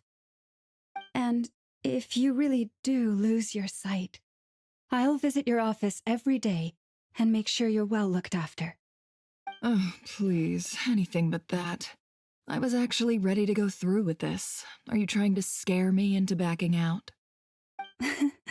As if I could ever scare you.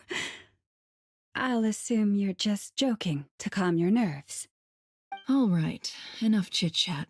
Let's do this.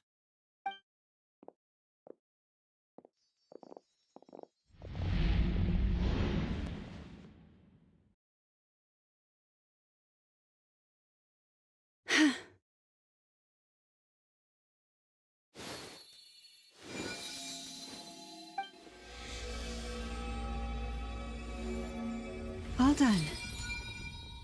Good. Now give me some space.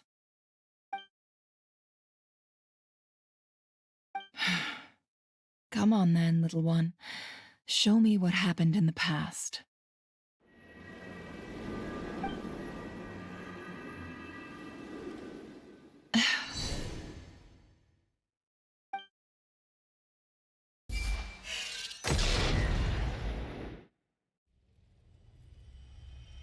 Between the Trilunar Authority, Kuvaki, and the soul-surviving moon, the Frost Moon, I think I might know how to get back. But I will need my sister's help.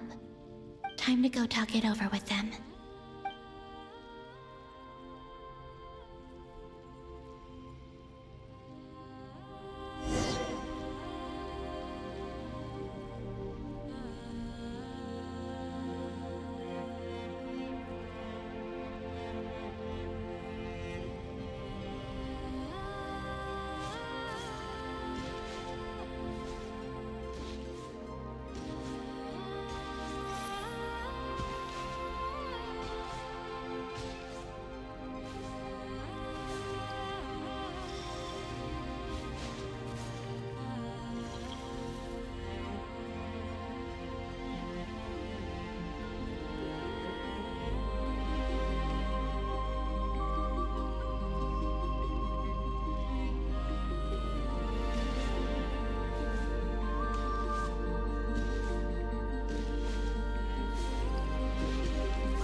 Have you decided what to do?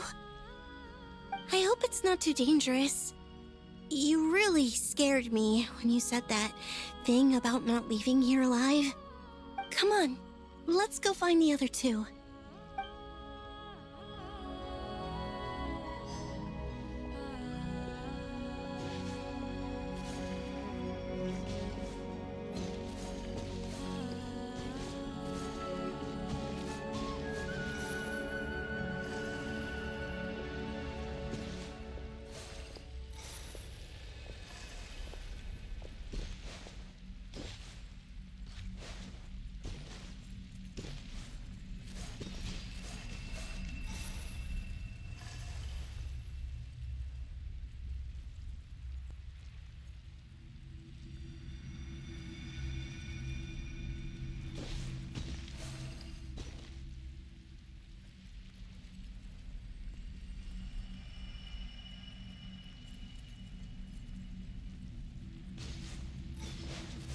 It seems you have reached a decision. I'm all ears. What do you propose?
Have you figured it out, Columbina?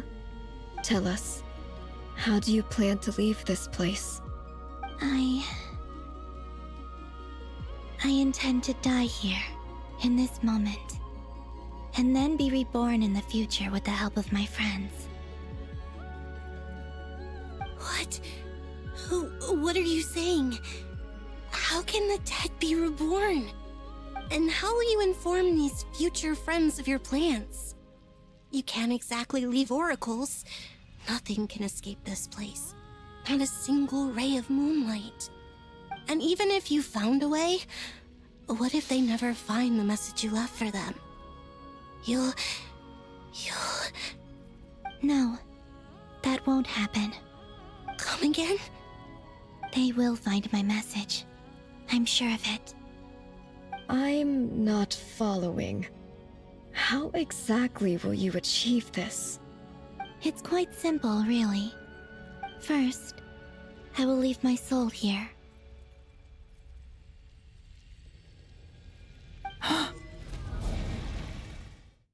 I see it. Your soul? You mean you're a divinity? Yes. I once left a portion of my soul in the future. One so small that this prison barely noticed anything.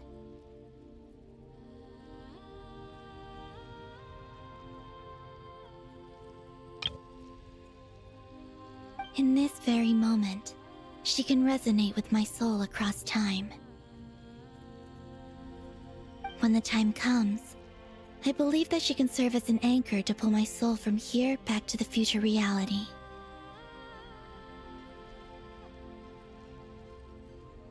Just as gravity connects the world to the moon.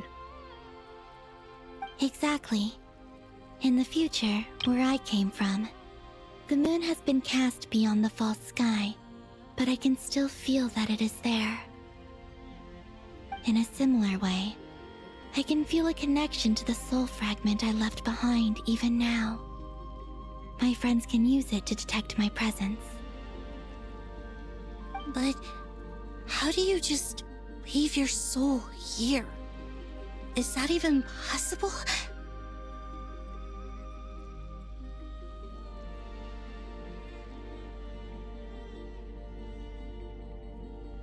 On my way here, I met an ordinary mortal who entered this place long before I did.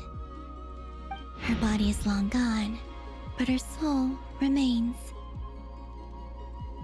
And before that, I encountered an old enemy whose entire soul survives here intact, while the power that once corrupted his body has faded away. So, perhaps this space is specifically designed to imprison divinity and authority, but not the physical body.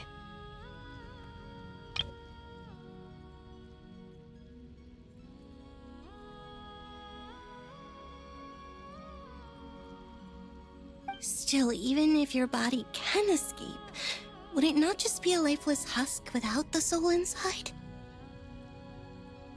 Wait, is that what you meant when you said you wouldn't leave alive? Yes. I shall turn my body into moonlight and pour it over Nodcry. That power shall protect the land and quietly blend into it, awaiting my soul's return in the future. However, I cannot do this on my strength alone. I would need your help to do this, so I'm humbly asking for your assistance. Oh, dear sister, you need not be so formal. As I said before, we are but remnants of a bygone age. You, on the other hand, were born alone in that distant future, and you have walked a long and lonesome road since then. How could I bear to let your story end here in this dungeon? Don't forget, we are your sisters, your family. Arya's right. Actually, I've always wanted a little sister. Can you imagine how it's been for me? Getting nagged by two older sisters all the time? Now, I finally get to be the big sis. And not just that, but I get to help you return to your world, too. How could I say no to that? Sonnet.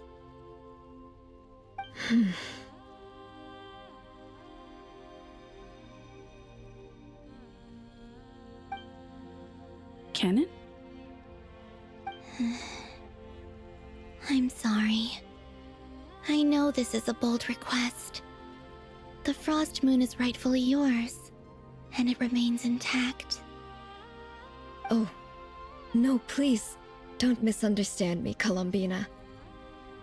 I was just thinking back on the years that the three of us once spent together. You cannot imagine how happy I am to hear of the future world you describe. The Frost Moon Scions, your lovely, kindly friends. For the three of us, whose purpose in life was to maintain the peace in Teyvat, it is a great relief to know that the people of this world live in such an abundant future. If your plan can save them, and save, not cry, I will gladly give you all that I can. Besides, the three of us have been together since the day we were born. I could never abandon them to live on alone without them.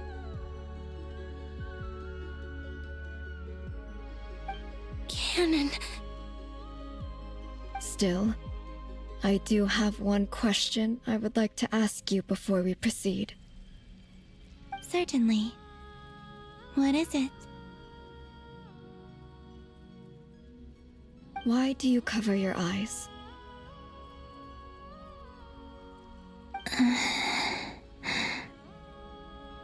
Yeah, I was curious about that too. But it seemed personal, so I didn't want to intrude.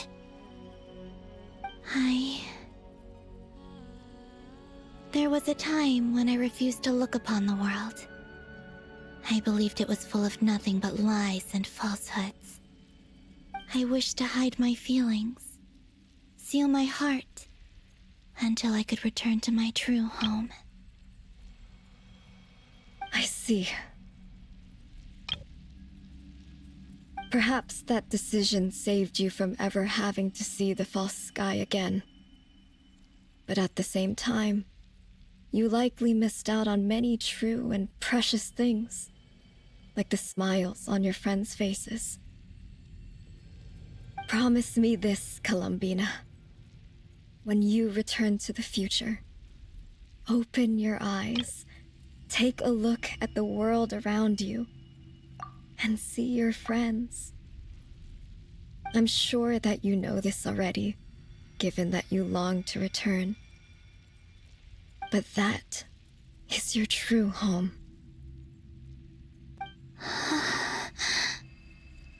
Give me your hand, Columbina.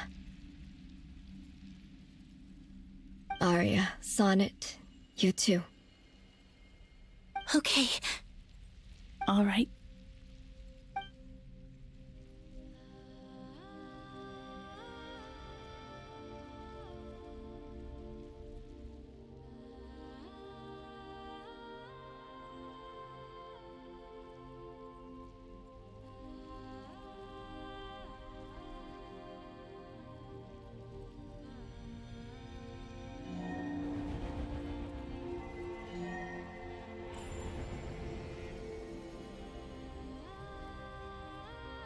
We once were the song sung for eternity, but now it is you who must continue to sing. We once were the tides in the great river of time, but now we subside, and you arise. We were the messengers of madness and inspiration, but now the lies have faded, and your truth must endure. We are souls awaiting the sun. You must return to be with those who smile when they see your face.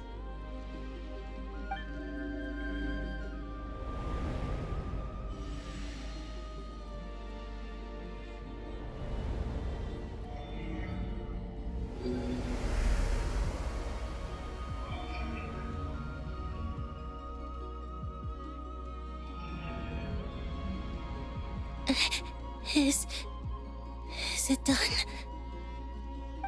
Yes. We have transferred the authority over all 3 moons to Columbina Hyposelenia. From this moment on, she is the Tri-Lune Goddess, the one and only moon goddess of this world.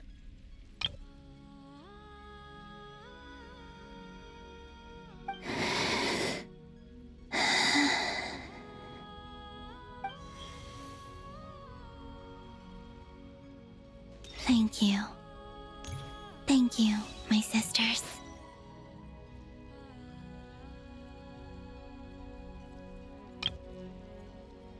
Now go, and do what you believe is right, Columbina Hyposelenia. Be aware that we cannot grant you the power of the 3 moons beyond these prison walls. The conflict that arose over their remains following our disappearance will still take place. I understand. Sisters, oh, my body. It feels... Now that we have given up our power and authority, our bodies are merely mortal shells. This prison is dissolving them as we speak. It's okay, Sonnet. The end must come for every god, just as it does for every human. That's all this is. The final destination of our lives. Canon and I will be by your side the whole way. We have one final request, Columbina. Could you use the 3 moons' power to send us back into the real world? Now that we have lost our powers, I doubt this space will seek to hold us further. It's just... we would like to spend our final moments together in the only place we ever called home. Of course.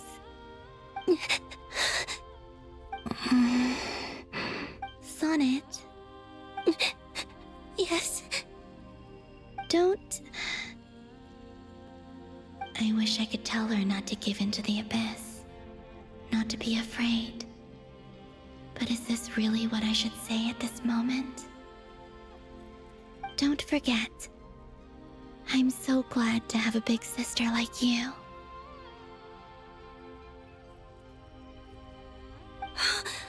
No, Hypo. Thank you. I'm okay. I'm not afraid. As long as my sisters are with me, I won't be afraid. It looks like this is goodbye, sisters.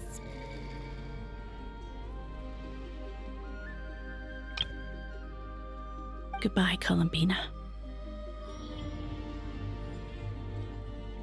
Take care of this world in our stead. I will.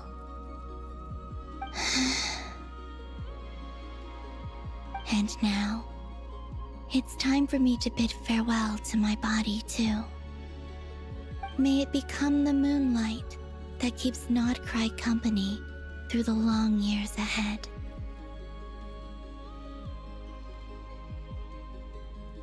So this is why Nodcry was not always home to Kuvaki. It only appeared after I poured my body out upon this land, and only this land. Kuvaki responds to me because it is me, my body, answering the call of my soul. And the golden energy I've encountered on my way here was, in fact, that very soul, which I am about to leave here to guide me.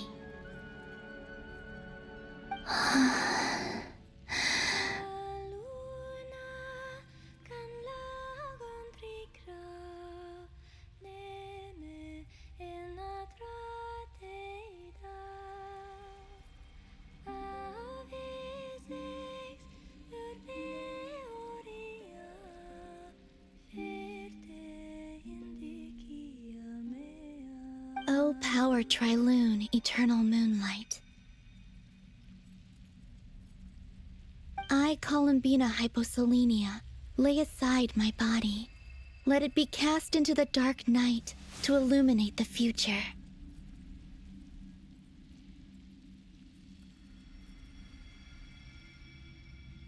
May it be a companion to all who dwell beneath the moon.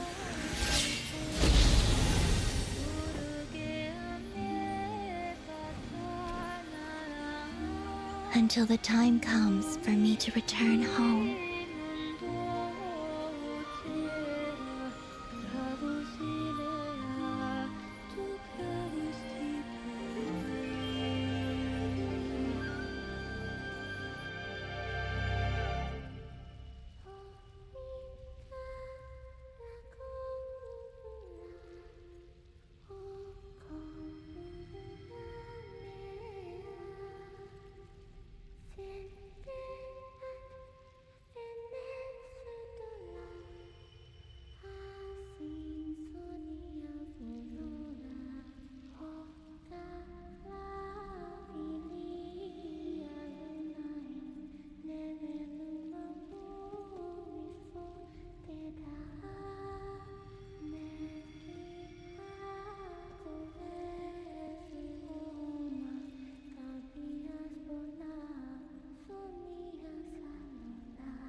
Boss! That was crazy! Were we even allowed to see that? Is anyone? Oh, can you still see? How many fingers am I holding up? I see 2 fingers, and a look of sheer terror on your face. Truly astounding, Miss Nefer. Your eyes have glimpsed the very ends of the world, and yet they remain as sharp as ever. Or is the credit for this miracle due to Miss Lauma? It seems that even time itself is no match for your medical skills. Surely you jest, Mr. Flins. I suspect we have Columbina to thank. She must have realized the immense toll that the ritual would take and purposely set aside some of her power in the past to protect Nefer's eyes when this moment arrived. There is always a great price to pay for witnessing the truth, but it seems that this time, Columbina has shouldered that burden on our behalf. She chose the perfect method of getting a message to us. Though her eyes were always shut, she was clearly so perceptive. She knows us well. She knew exactly how we would think and what we would try. Despite being separated by time and space, we're seeing the same possibilities and seizing the same opportunities. We still don't even know if she's okay right now. But as long as there's a chance we can do something, we'll fight to make it happen. We'll get you back somehow, Columbina.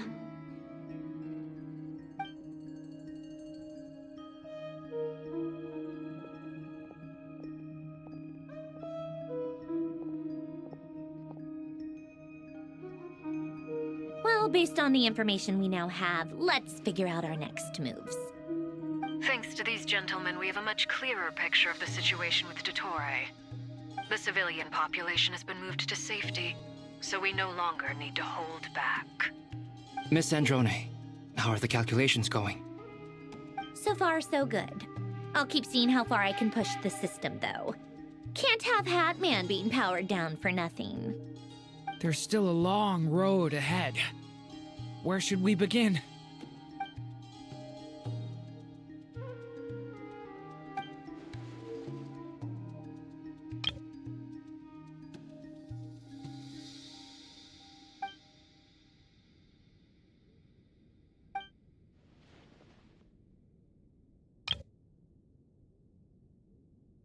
Our plan is clear. Time is short, so let's get moving. There's just never enough time, is there? Time is the bane of my existence. Ugh. Anyway, I'm gonna get back to work. All right, we'll do our part too. Yeah.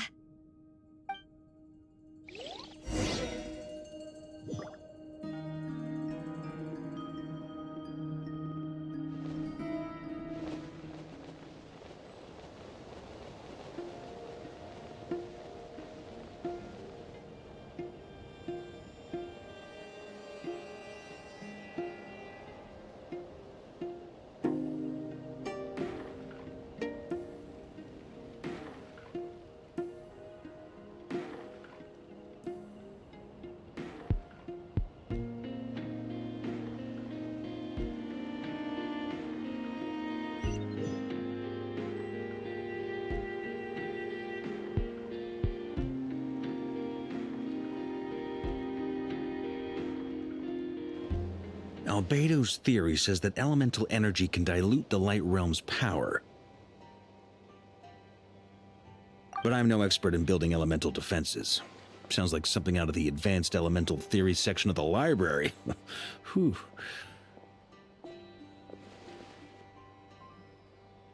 You seem quite troubled. Well, yeah. I mean, who doesn't get a little flustered when they're completely out of their depth? You were the very picture of confidence back when you approached the Hexen Circle. Eh, I could have been faking it through that whole meeting for all you know. Who's to say I'm not just a ball of nerves in a charming and gregarious package? Oh gosh, really? I'm so sorry, I had no idea. Well, you're all the braver for it. Still, I was much more in my comfort zone than I am here. At least in Mondstadt, you can cry for help from a cliff top and actually stand a chance of summoning Barbatos himself. Things have never looked bleaker than they do now. If we don't pull this off, Tevat's doomed, isn't it? Oh, you think so? Actually, yes. Yes, it probably is. It's a shame. Don't put too much pressure on yourself. Tevat has faced annihilation many times in the past, but it also gave us you, didn't it? Hey, don't give me that. It's not like I'm anyone special. I disagree. Every human born in this world is special. We angels have always believed that. In that case, this humble human being has a big favor to ask of you. I thought you might say that. I'm sure Alice, in her great wisdom, sent you here precisely to help us in this difficult time, yes? Well, that has less to do with her wisdom and more to do with my power. Of course, of course. Well, the thing is, these elemental defenses we're about to build, I don't think it's a question of if they'll fail, but when. Durin's findings from his patrols make it clear that Dottore is constantly expanding his territory. First it was his lab, then the design bureau, and now this. It's not realistic to completely stop him encroaching on the rest of Nagrai. Rather, our goal should be to stall him for as long as possible. If Miss Sandroni's calculations are correct, well, they're the closest thing to certainty we have in this situation, so let's assume they are. Anyway, her calculations suggest that our best hope for victory lies in Miss Columbina's return.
It's up to us to slow Dotori's advance and buy time for her to make a return.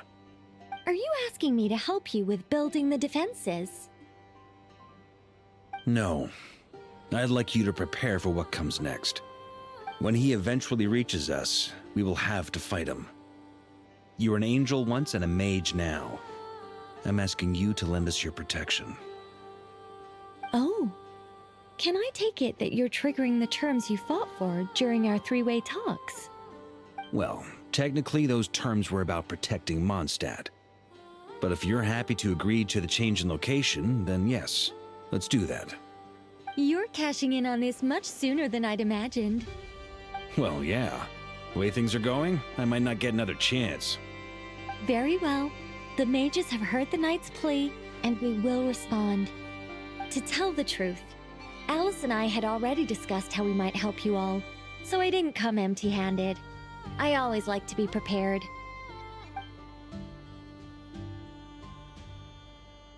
This is... wow. Yeah. This is great. Seriously, thank you. It's been many long years since I had a chance to dazzle humanity with a little divine intervention. To humbly serve as a reliable and responsible guide. Anyway, Knight of Boreas, please accept this gift in recognition of your great virtue. Go now. May the angel's blessing deliver you safely to your destination.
You're here.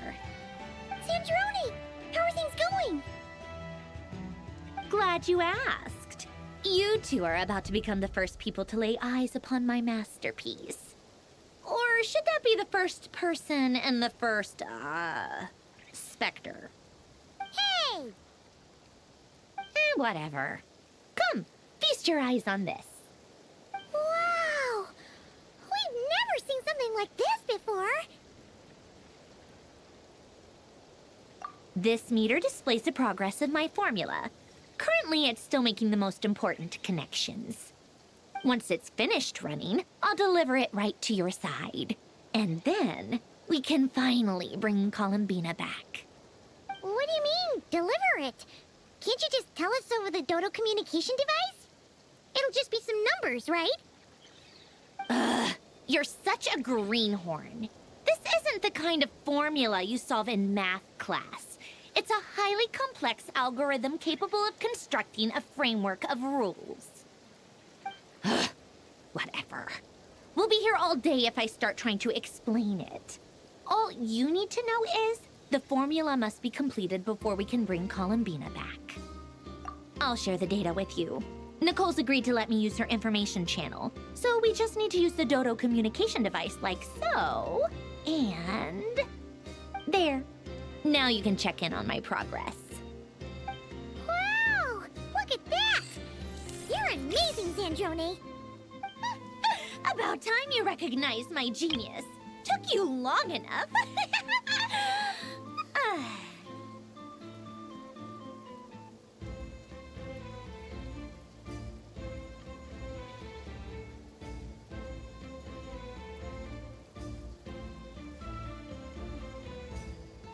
Anyway, that's all for me. You should check on the others if you have time. Make sure we don't have any weak links in the chain.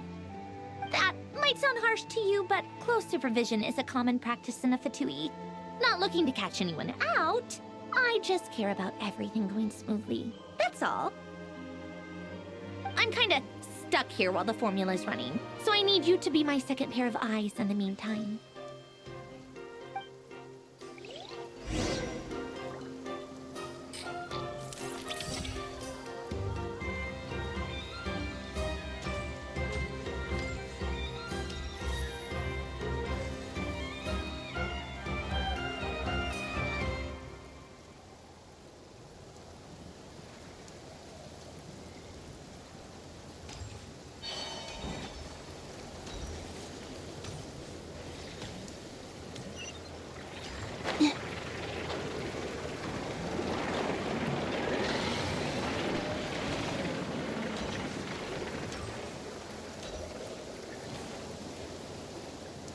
Thankfully, Miss Nicole has come to our aid.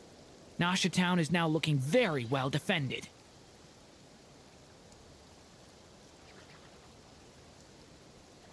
Golden Flame. Yes, that's Nicole's power, all right.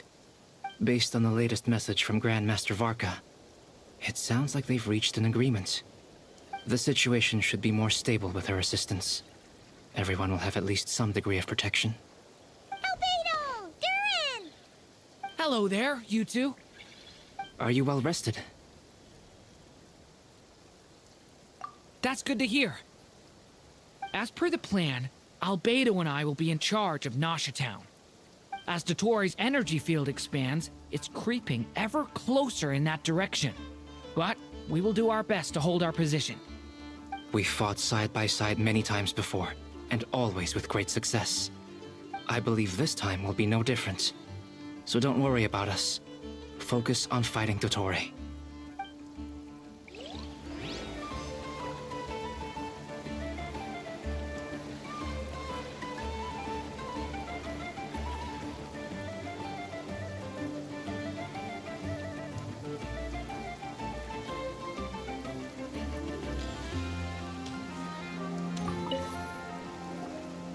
Traveler, Paimon, a pleasure to see you both.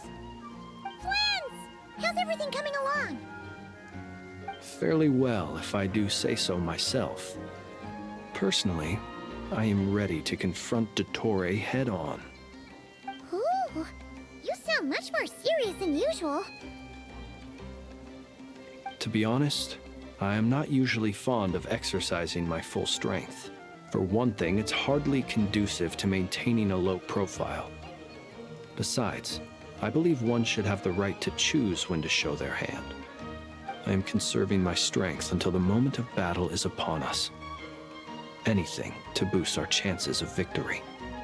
Seeing you get into the zone like this really puts Paimon at ease. Huh, Traveler?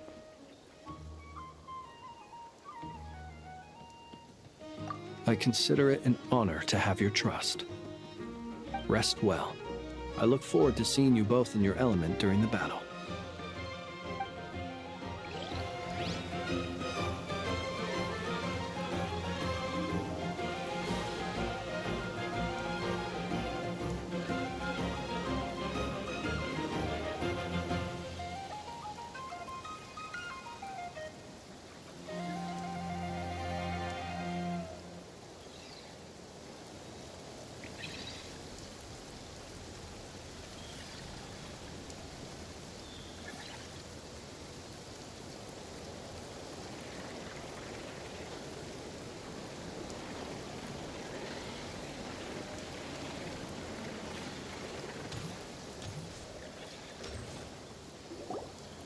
Yes, Miss Moonchanter? What are you staring at? You always address me in the strangest ways. Lady Moonchanter one minute, Miss Moonchanter the next. Yes, and? Are either of those incorrect? Not as such. It's just that I simply call you Nefer nowadays. Uh-huh. That's my name. What's your point? The point is I don't add any honorifics or titles.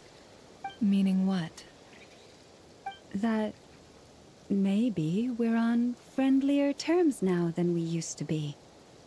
Is that how you see it? Then I thought I was the one with eye damage. Never! Wilma! Paimon, traveler. Just swinging by to check in on you. How are things going? Did you manage to get some rest? Don't worry about me. I won't slow us down. And I give my all to ensure our victory. Ah, yes. Allow me to give you two a quick checkup. Hold on. You're both in good shape. You're welcome. You'll have your work cut out for you in this battle against Dottore, so make sure to get some rest in first. Paimon will keep an eye on her. Don't you worry. I'm glad to hear it. Take good care of yourself, too, Paimon. Sure thing.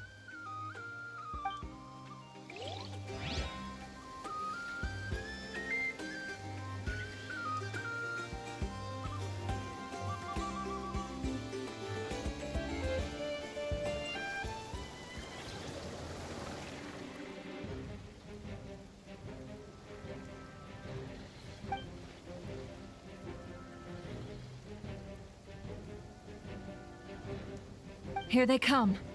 That's quite a horde. As we expected. Get ready, everyone. Take your positions and prepare to engage. Let's begin. I'm at the ready.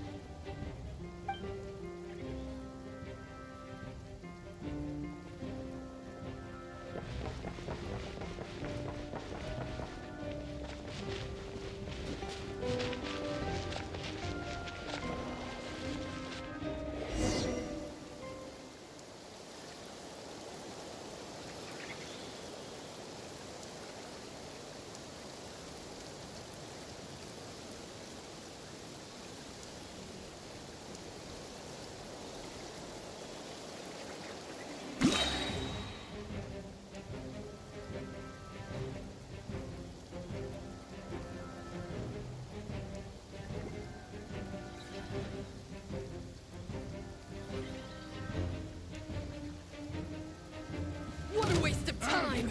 Change your skull! Run while you still can! There's nowhere to hide! Wipe out! This is not the end.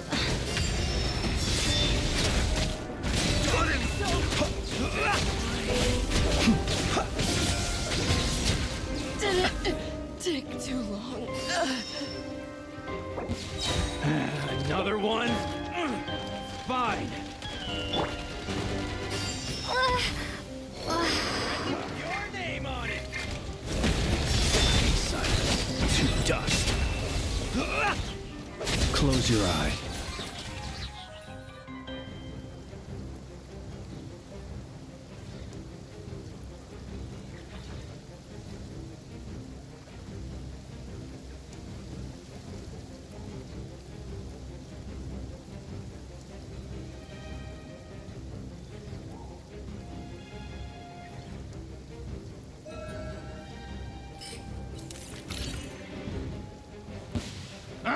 It's your skull! Forest, protect us. By the frost moon of hope.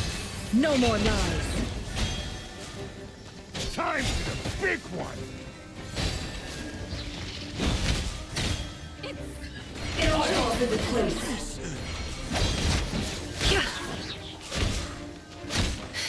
These creatures cannot stand against us.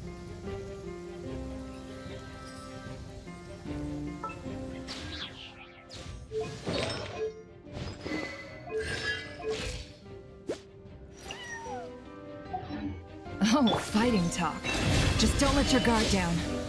That goes without saying. I'm hardly the risk taker in this group. Excuse me? You're made of. Intel. Send. It all falls into place.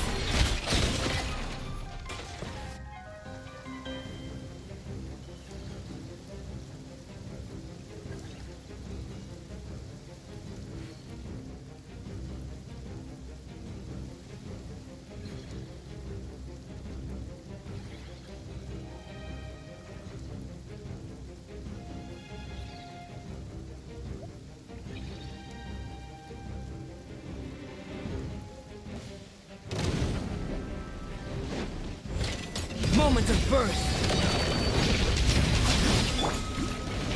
Leave it to me! Decay! New life! Huh, that was easier than I thought. Naturally. What do you mean? Is it because as created beings go, we're of a higher level than them?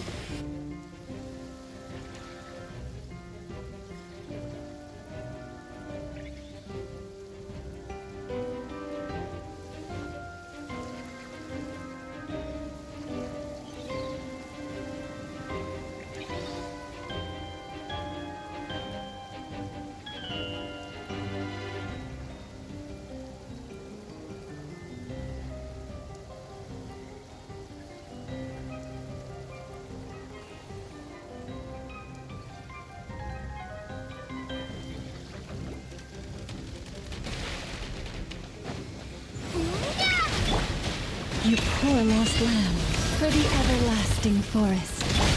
Can't hide the truth. People have always used fire to drive away wild beasts. Wouldn't a lantern work just as well? You read my mind, my dear friend. I was just about to say that. All right then, dear friend. Bring the light! Mission over.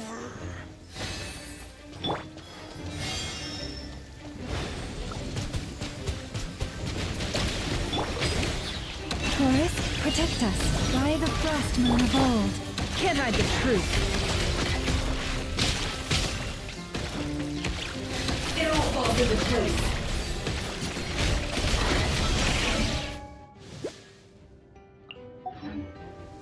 It all adds up.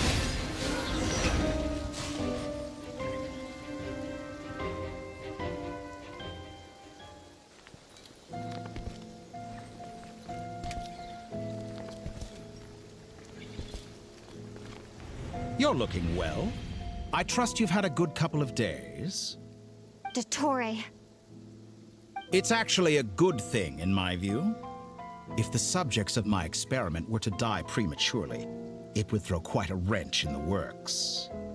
And so, I must thank you all for your resilience. We are no longer on the same level, but you are nonetheless worthy of my respect. A creator god should be merciful and gracious after all.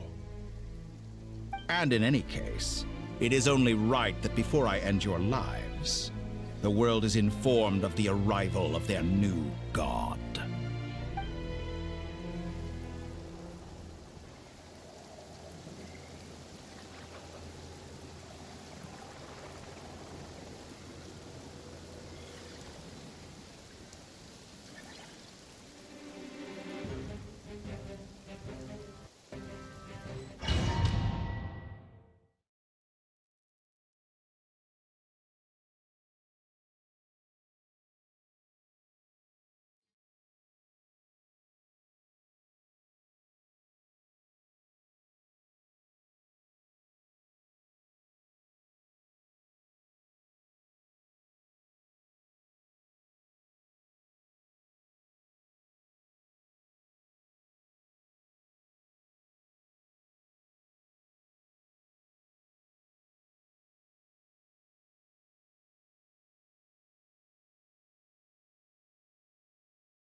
The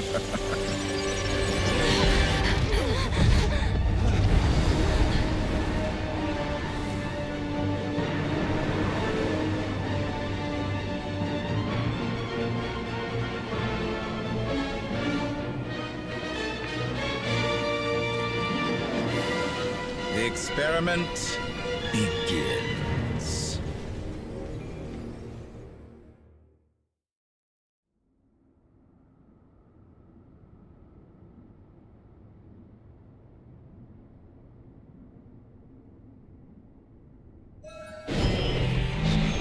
With the marrow of the 3 moons in my hands, behold the false moons fall!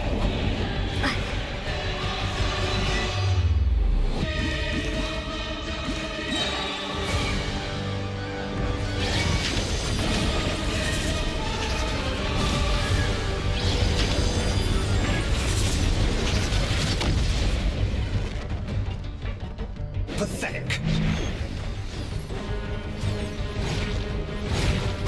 Beast. Foul.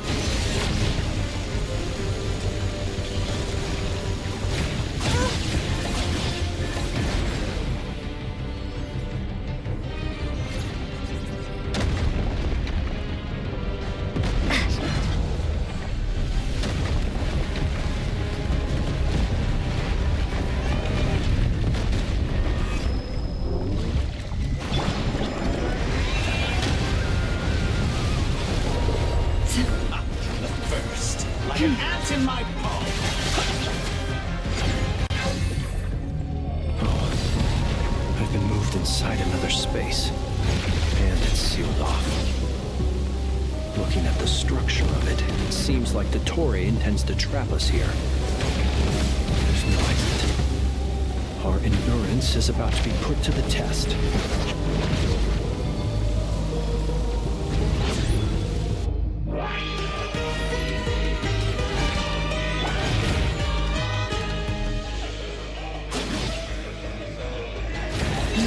Lost land.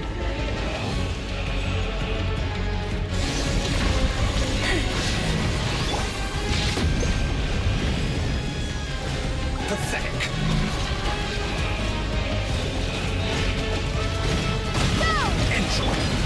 No more lies. That's more like it. Some results of foul.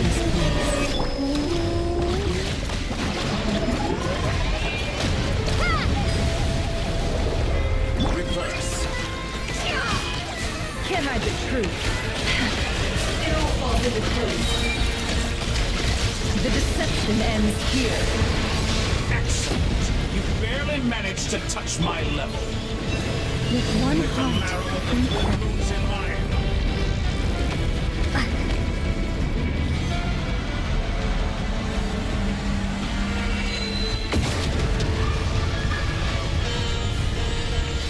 Tell me, where will you try scurrying off to next? A grave trap. Looks like Dottore has opted for a divide and conquer strategy. But we will not allow him to triumph.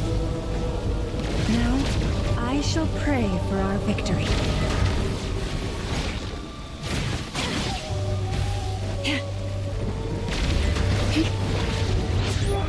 Entropy bends to stalling for time.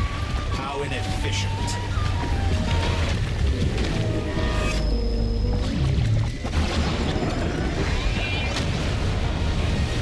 Pathetic. Outdone.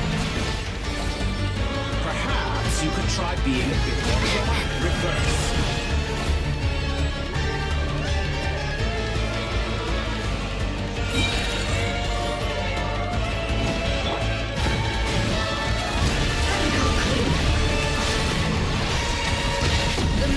Unravels. Pathetic.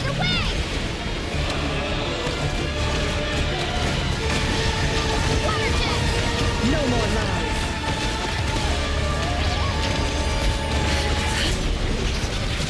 Time to go clean. Be annihilated, that which can't stand against me. What's this supposed to be? version of the space Columbina got trapped in? There really is no way out. We'll see about that, Dottore.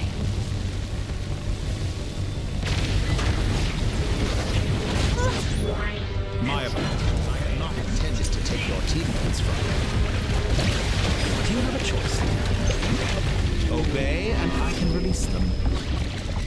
An excellent deal, if you ask me. Won't you consider it? You honestly think that would hit me?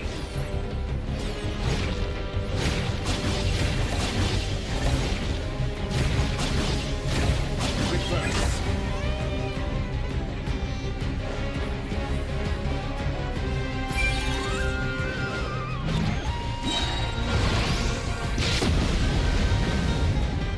Perhaps you could try being a bit more proactive.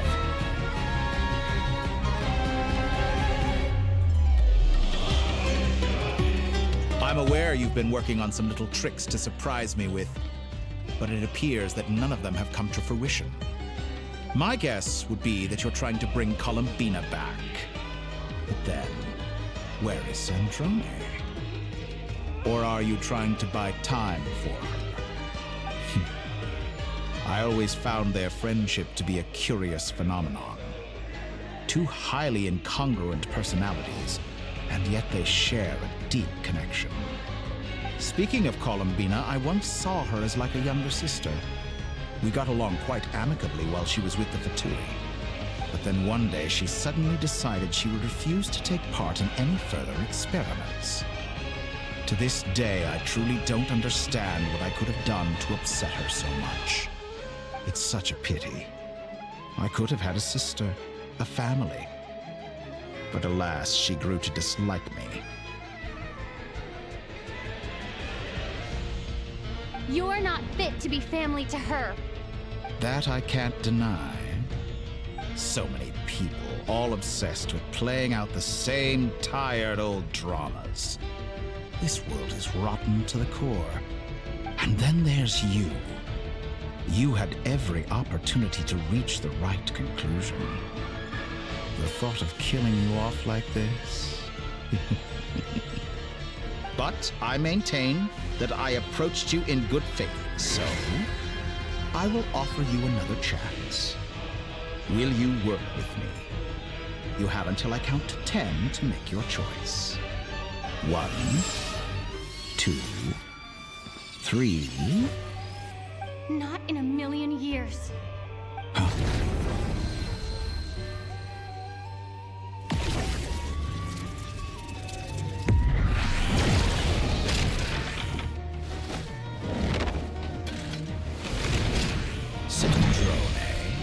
What a pleasant surprise. I didn't think you'd join us all the way up here. You're as sick and twisted as ever. Don't fool yourself into thinking anyone's grateful for the chances you're offering them. Sandrone, the formula hasn't finished running yet. Funnily enough, I was just discussing a collaboration opportunity with the Traveler, and then I see you, who I must say is a good example of an opportunity gone to waste. Gone to waste? I said that everyone would get one chance, and you've used yours to march right back into the lion's den. So yes, it's an utterly wasted opportunity. And what makes you think I believe a word that comes out of your mouth?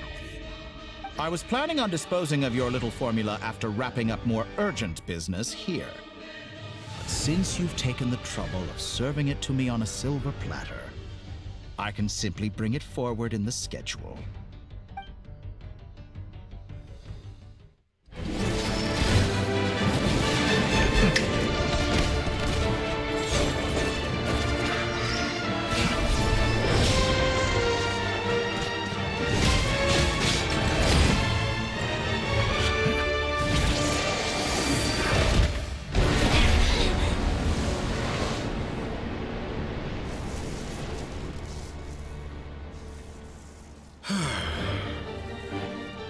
Is this your life's work? This piece of trash?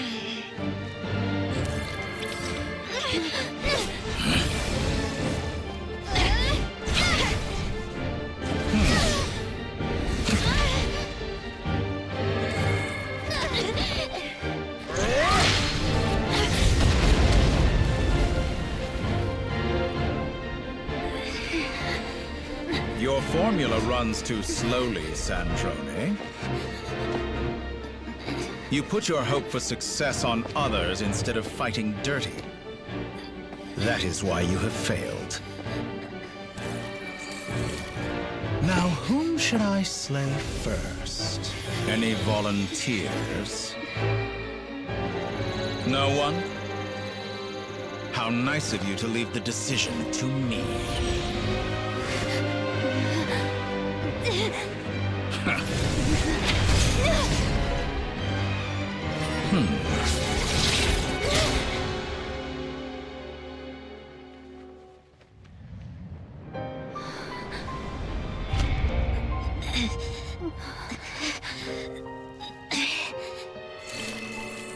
Oh, how unexpected. Sandrone, any last words for me, comrade?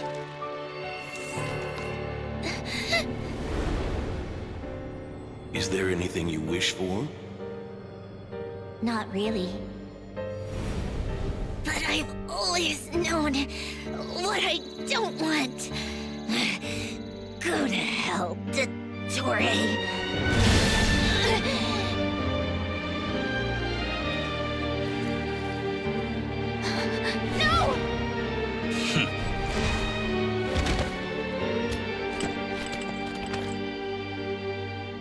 And now, you have failed.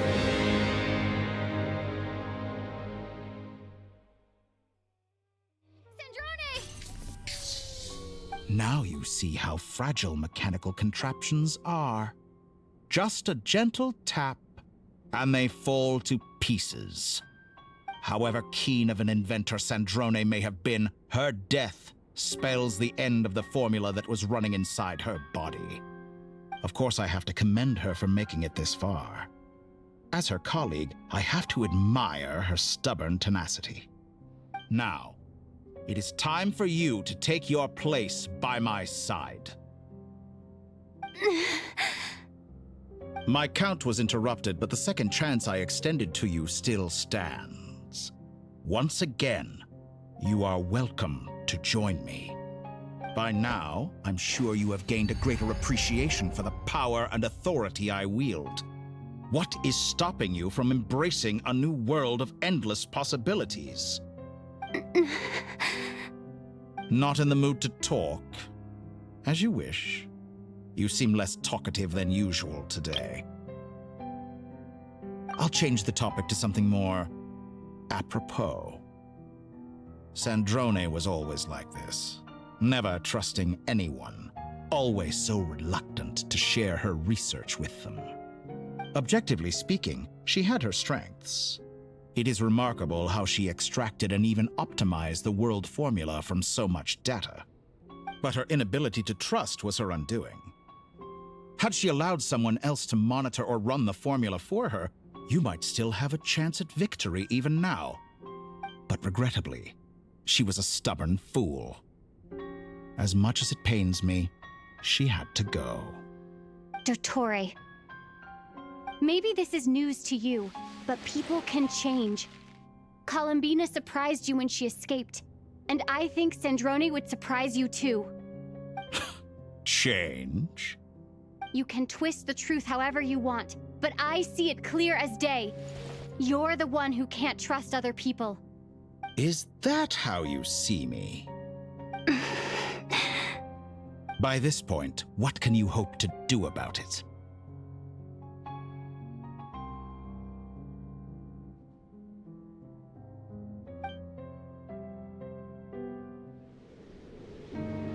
It is pointless to fight on. You've already lost.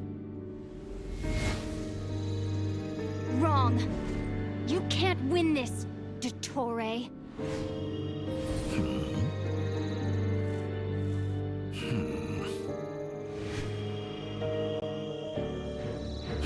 What?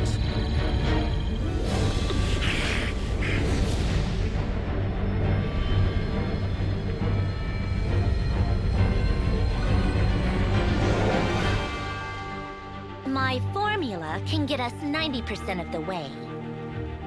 It will connect you to Columbina.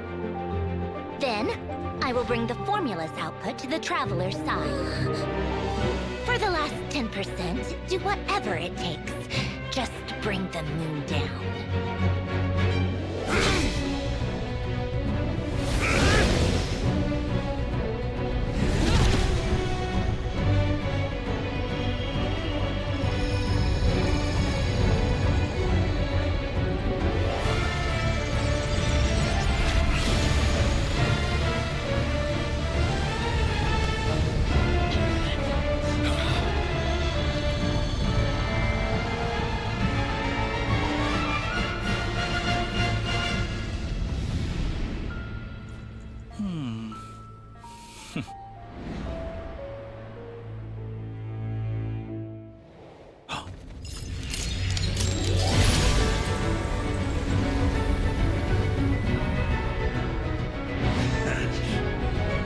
The moon will never be yours.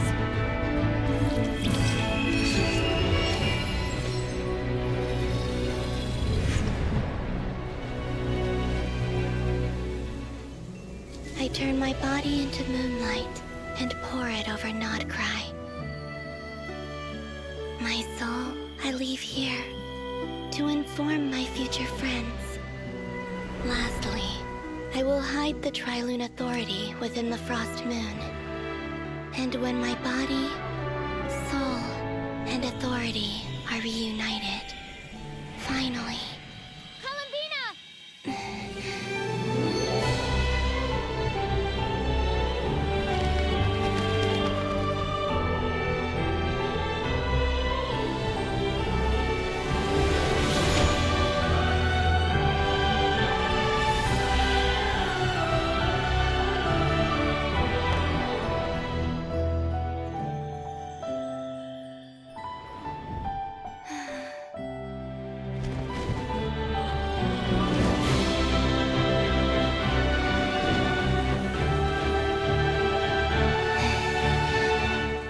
It's been too long. I'm back.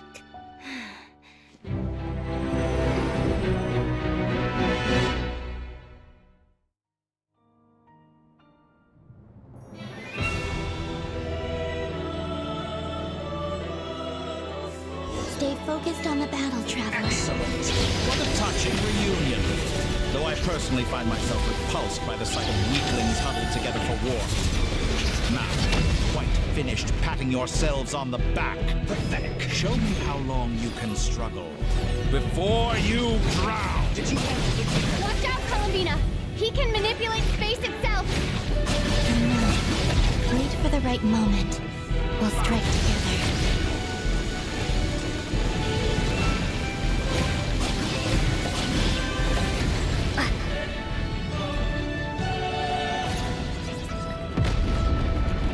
How dull.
The new moon's blessing.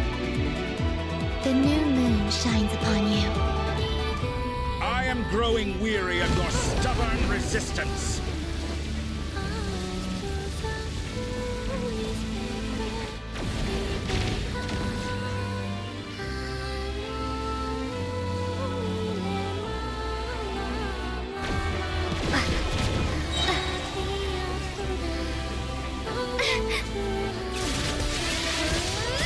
It's over, Dottore!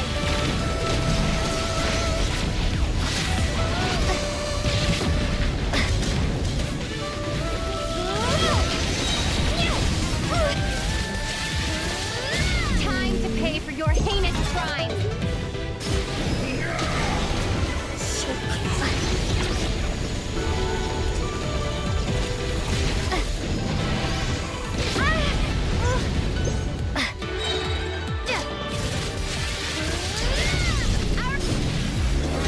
No longer must the world cower in the cold night.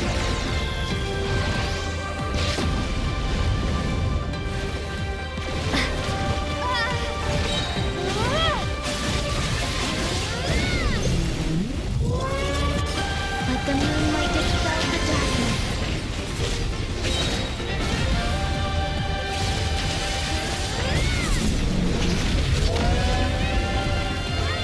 Only I could have saved Everlasting as the moon.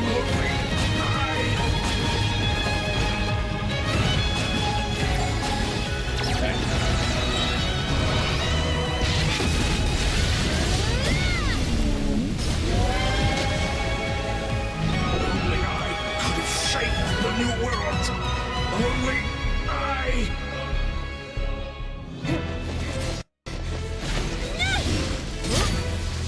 Willfully blind. How can you be so satisfied with your fate?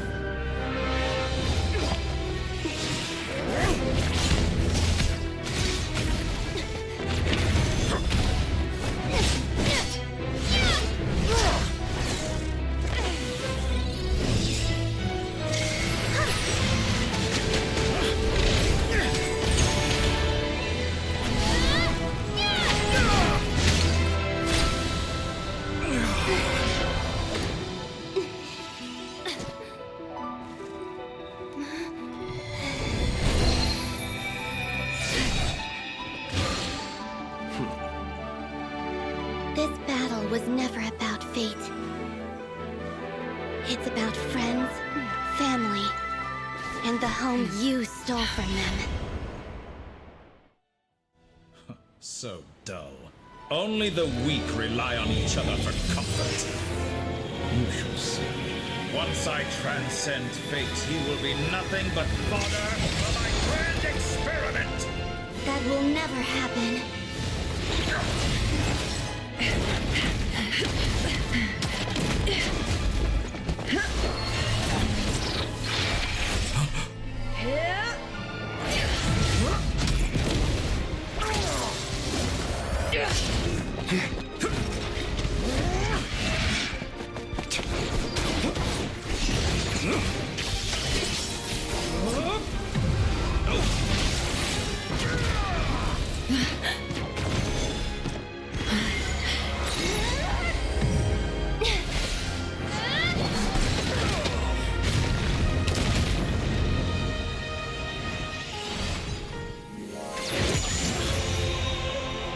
Today, the moon lights up this world once more.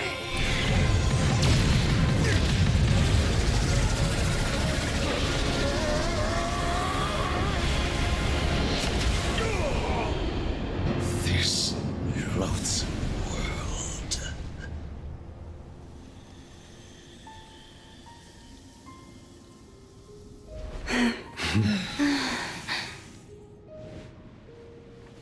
No, this world is our home.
doing it wrong.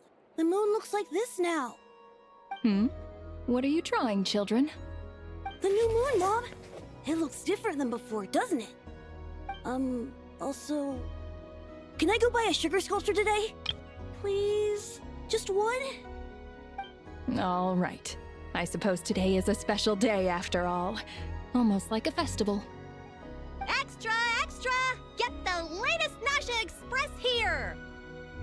Post-disaster report! Nasha Town reborn beneath a new moon! The voyage begins today! The future looks bright thanks to the League. Want a copy? I knew things would be different, but I didn't think that would include the moon. They say a new moon goddess has been born. A new moon goddess? Who's saying that? The Frost Moon Scions? I guess so.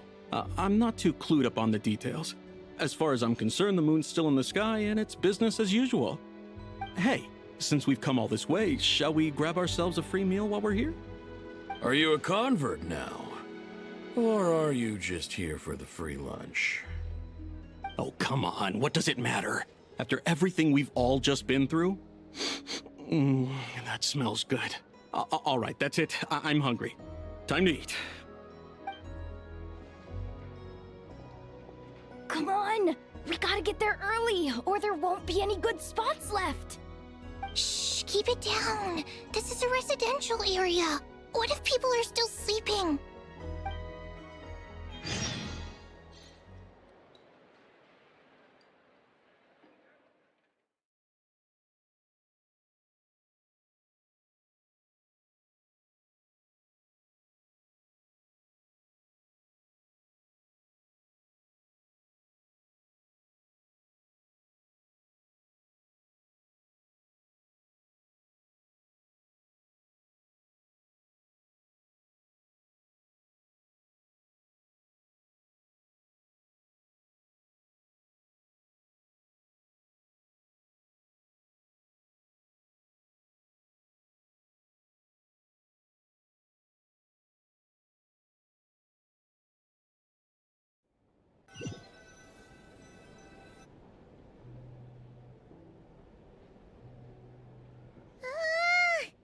Why is it so noisy outside? It's okay. Paimon was pretty much awake anyway. It's been so long since we last had a chance to relax, huh? Feels like time is moving slower than usual. What about you? Did you rest well? Still winding down from everything that's happened? Or are you wondering how our friends are doing? Or is it about what Dotori said to you? Okay, if you say so. But don't push yourself, alright? Let Paimon know if you need to talk. What we just went through was a lot. It's totally normal if you need some time to get back in your groove. Luanatar disappeared after Columbina came back. Apparently, she was part of Columbina's soul or something.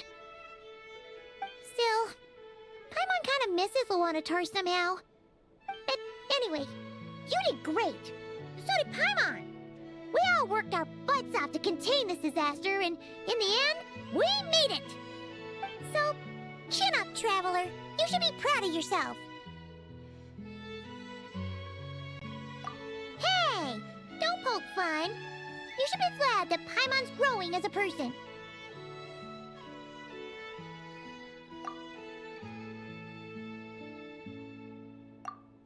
Paimon didn't think you'd mention it.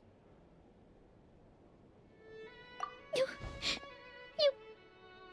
have no idea how anxious Paimon was. She was worried sick about you. Well, if you really want to show Paimon you're sorry, you're gonna need to make it up to her. You better be ready to splash out on a lavish meal.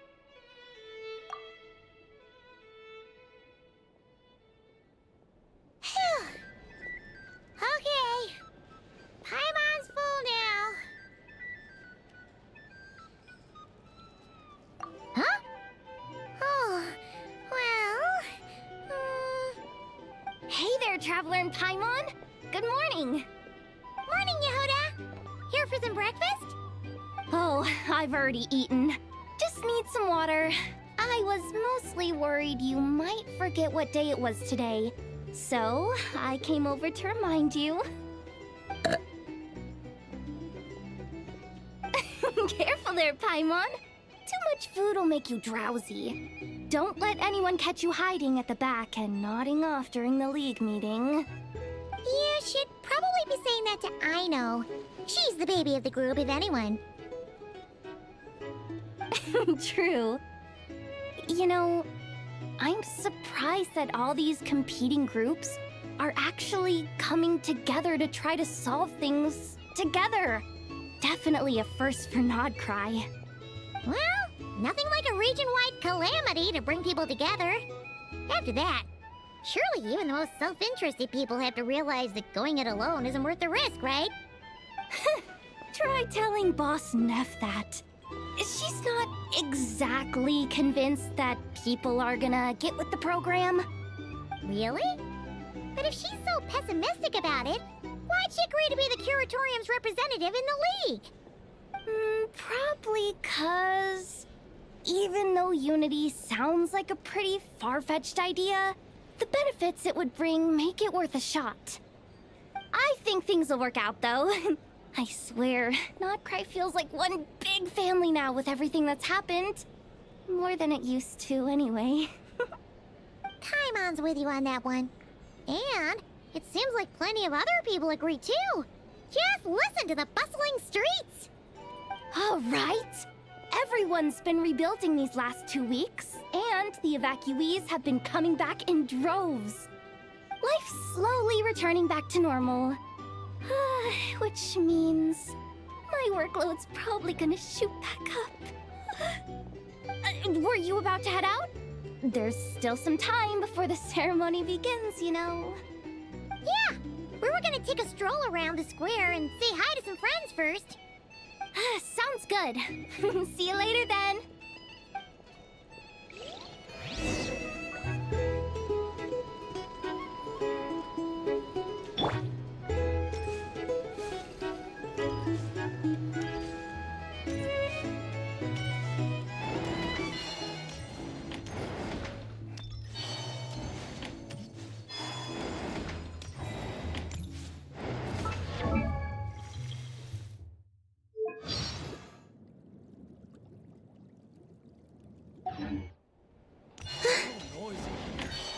Back in my day, we... Recommendations?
Please accept today's boon.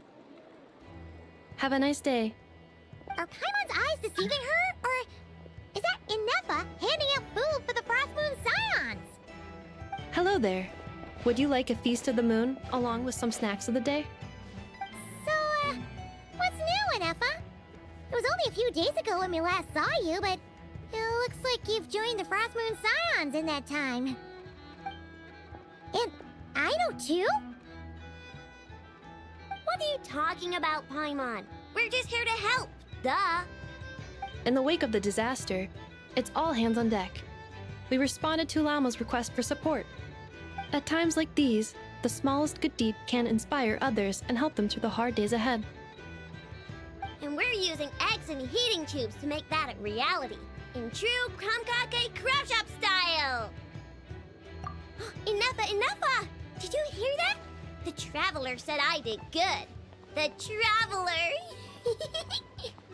That's because it's true, I know. Proposal. If you can resist eating today's dessert, I will provide you with compliments, too. No way! Well, that proposal got shot down quickly. I need something to get me through the hard times too, you know. Mom! Yes, dear. Go right ahead. Excuse me. Could I take a photo with the robot lady? She helped us get safely out of Notcry, and she helped us get back home too. She's the best. Of course she is! And since I'm the whiz kid who built her, that makes me even better than best, right? But you stole my snacks though. Oops. Shall we move to the open space near the center? The view there is better. Thank you!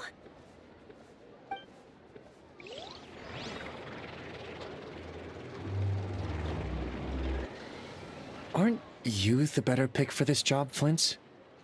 You underestimate yourself yet again, Master Ilua. Not at all. I rarely come by Nasha Town. I don't know any of the big shots here. All in good time. Socializing is a step-by-step journey. But you're much further ahead on that road, aren't you? You're not seeing the full picture. You know the truth now. My friends do not understand my habits. There is no question about it. The Lightkeepers need a representative in the League. Someone who is upright, cares about other people, and can realize their self-worth through group action. You say it like you wouldn't make the cut. I am most flattered that you think I would. Sigh a little less, Master Ilua, and have more faith in yourself. All the Lightkeepers agree that you're a very promising young man. That is precisely why Starshina Nikita felt safe delegating such important work to you. I'm sure we all also agree that we would sooner die of dehydration than manage to wrangle anything out of you in a discussion. My apologies. I am not in the habit of bringing water with me when I go out. Whatever. I'll take the job. By the way, who else is part of this? Oh, it's quite the who's who of Nodcry. There's the Moon Chanter of the Frost Moon Scions, the boss of the Curatorium of Secrets, a representative of the Voynich Guild, and even someone from the adorable Krumkake Craft Shop. I'm sure you will find speaking with them to be a genuine pleasure. If you say so. I've never done this work before, so I'm honestly a little scared of making mistakes. But I'll do it. Not only is it our duty as Lightkeepers, but because I want to make Nodcry a more welcoming place. An admirable attitude to take. The beacons are lit, Ilua. We're but one step away from breaking through the blizzard. We have the chance to band together and build our shared homeland into an Elysium. This is unprecedented for Nodcry. An opportunity not to be missed. Yeah. You're right. I'll do my best. Quite a few familiar faces have arrived. Let's go, shall we?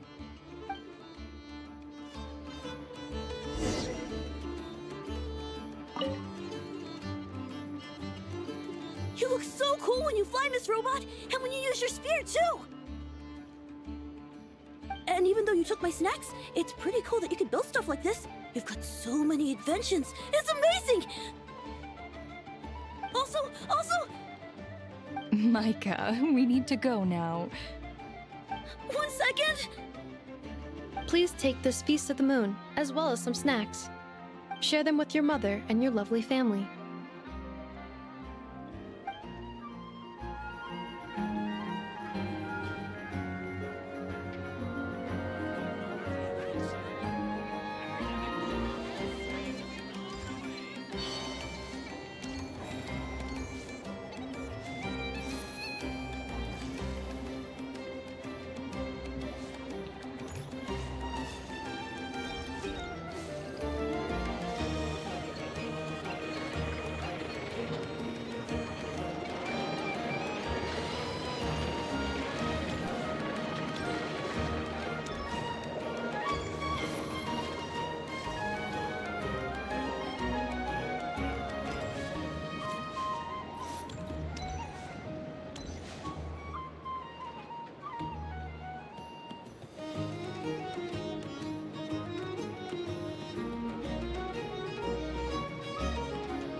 You seem well rested.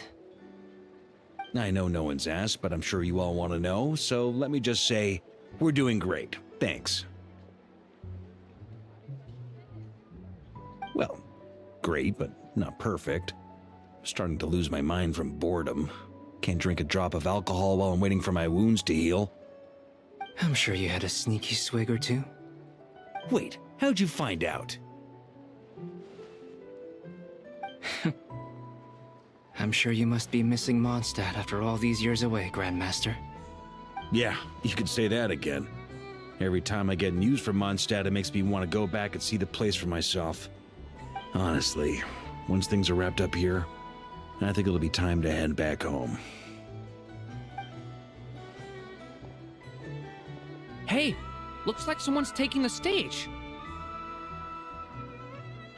Can everyone see okay? Anyone need a boost? I'll just listen from the back. It's fine. You're taking this pretty seriously, huh, Durin? Well, it's not every day that I get the chance to see how people speak in official settings. Soak it up like a sponge. I'll make sure you get a chance to practice for yourself later down the line. Actually, I know just the thing. You can debrief the Knights of Favonius for me. Mr. Varka, are you forgetting that I'm not a Knight of Favonius? I can knight you. Any particular title you'd like? Is he joking? I really can't tell. You'll have to figure this one out for yourself. It'll be a good learning experience. It is my honor to host the opening ceremony for the League, and to have this opportunity to speak to you all in my capacity as Voynich Guild representative. Could this person also have been pushed onto the big stage by the real big shots? Guess I'm not the only one then. We come here today, having weathered the trials and hardships of yesterday, and having learned from them the importance of unity and cooperation. All right, here we go. Uh-oh, looks like Aino's off in Dreamland already. Wait, Boss is looking kinda drowsy too. What's up with her? Come on, get this speech over with already. Nodcry is our home, the land we rely on for survival. And as we chart a course for the future, may we persevere through the storms ahead as we sail towards a new era of prosperity, freedom, and hope.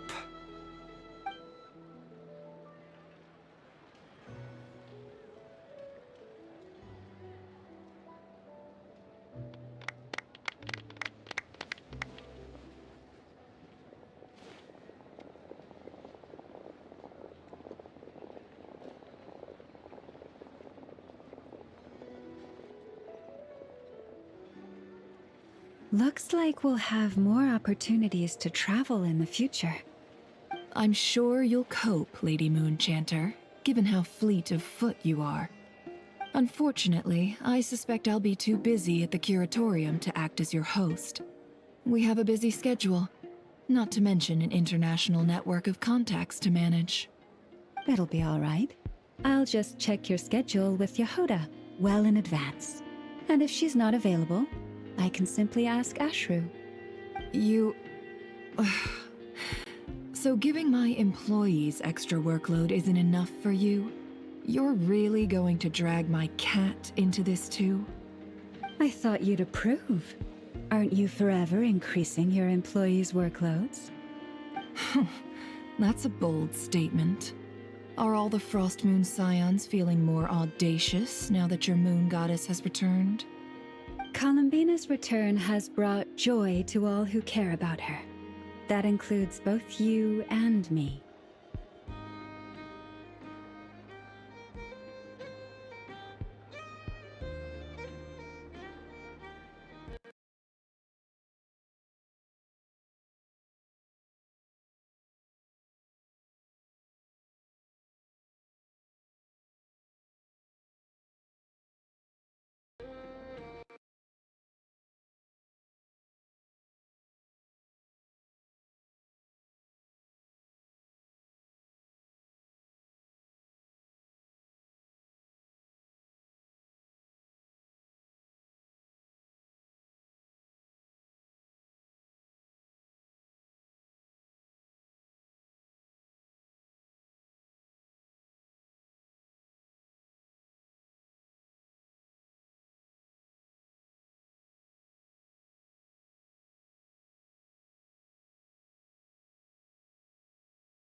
I know, no. Well, I'm sure you had a wait, how... Yeah, you could say it honestly. Hey, looks like someone's taking the stage. Can everyone see okay? Anyone need a boost? Well, it's not every day that I get the... Soak it up like a sponge. I'll make sure you get a chance to... Mr. Varka? I can naive. Is he joking? I really can't tell. You'll have to figure that... It is my honor to host the opening ceremony for the League. Could this person... We come here today... All right, here we go. Come on. Nodcry is our home, the land we rely on for survival. And as we chart a course for the future, may we...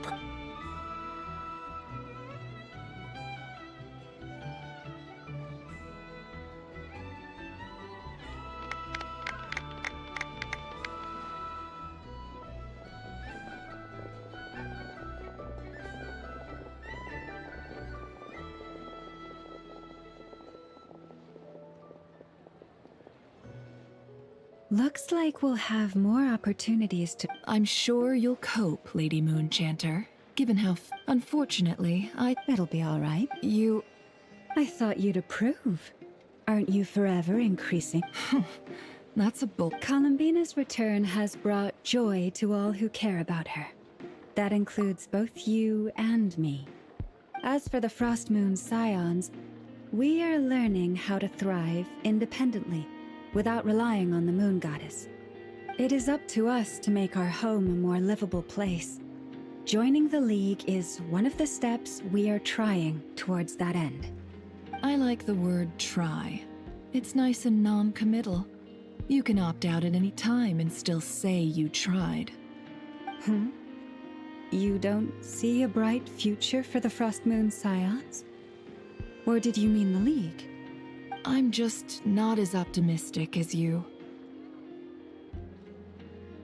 The Frost Moon Scions should count themselves lucky that they have a leader as stubborn and enterprising as you. But Nodcry's a big place, with all kinds of people. Most of them don't enjoy answering to a leader, or even listening to reason. Well, that's where you and your methods come in. Unless the Curatorium of Secrets is only here for appearances. For now, yes. And that won't change until this venture becomes worth my while. What would make it worth your while? Getting out more than I put in. Right now, I'd barely break even, but I'll grant that it's a good start for Nodcry. Then maybe it's worth a try. All right, you can stop now. Or do I have to join the Frost Moon Scions before you'll get off my back? You'd be very welcome to join us.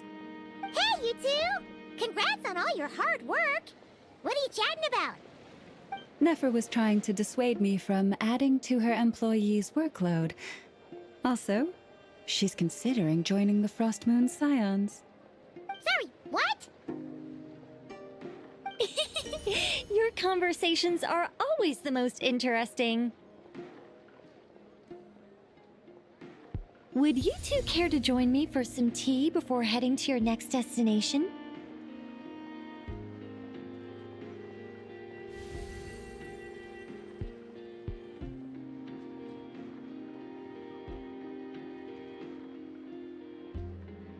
Nicole? Wait, where are you? Aren't you gonna show up today? Sadly not. I'm otherwise occupied right now. I'm sorry, Paimon. I can hear how disappointed you are. If it's any consolation, let me say that how things appear on the surface is a far cry from what they are at their core. Perhaps you'll feel better if you focus on the fact you have a special line of communication with the great mage herself. Okay?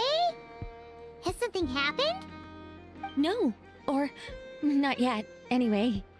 Well, that's not ominous at all. Not for the time being. Just think of this as a general check-in to make sure this communication system is still running smoothly.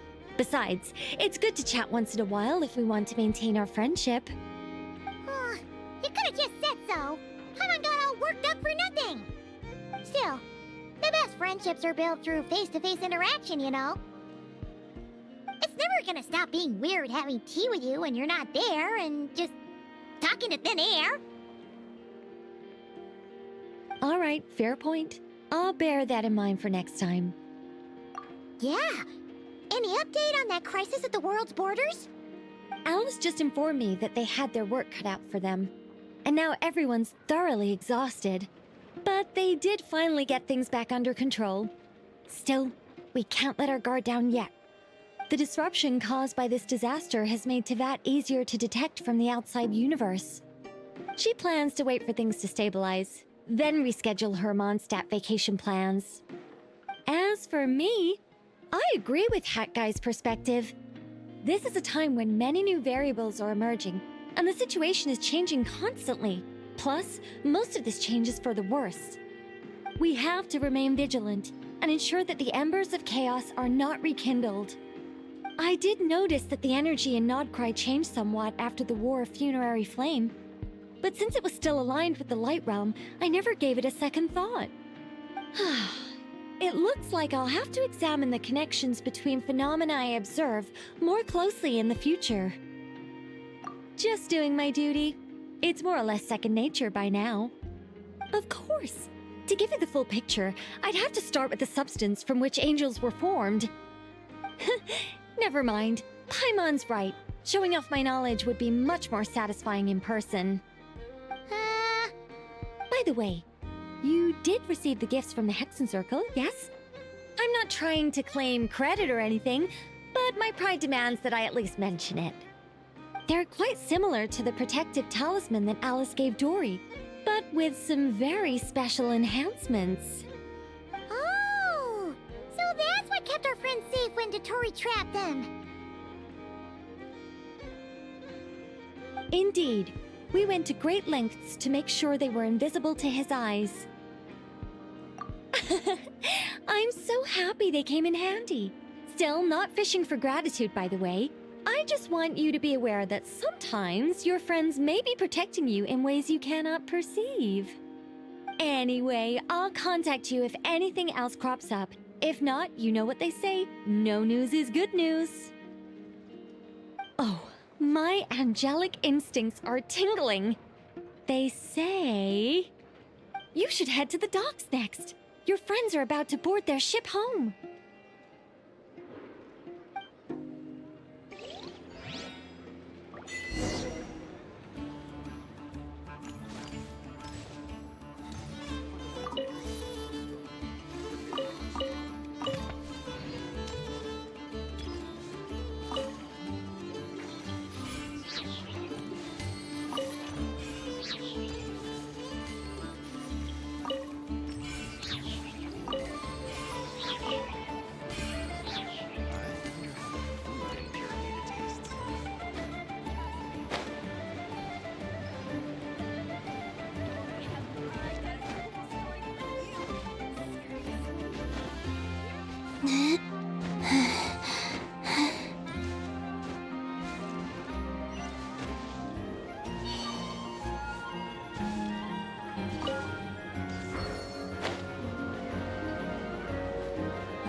You're here.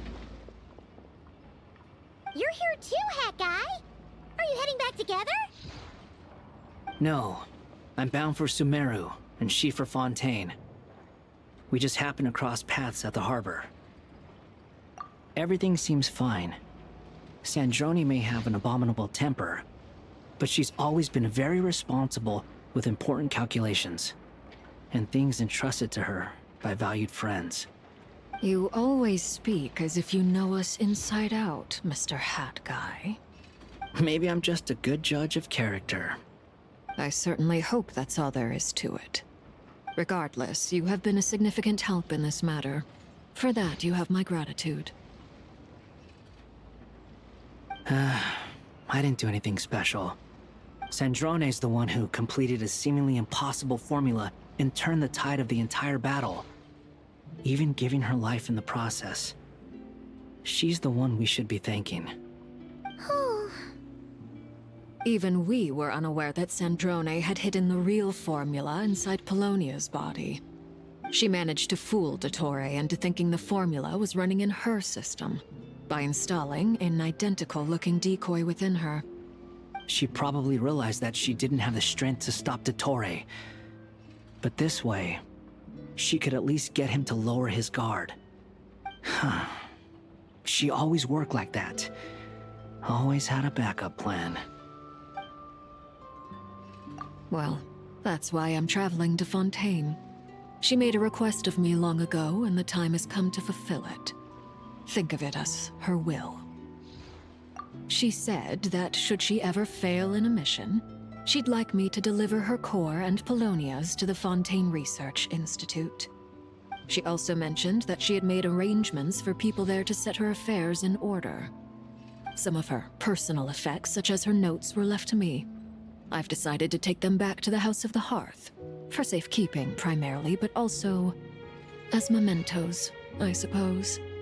However, there is one book among them that I'd like to leave in your care. I'll have someone deliver it to your residence at the flagship at a later date. No, I was specifically warned not to tell her. This is her last wish, and I will abide by it.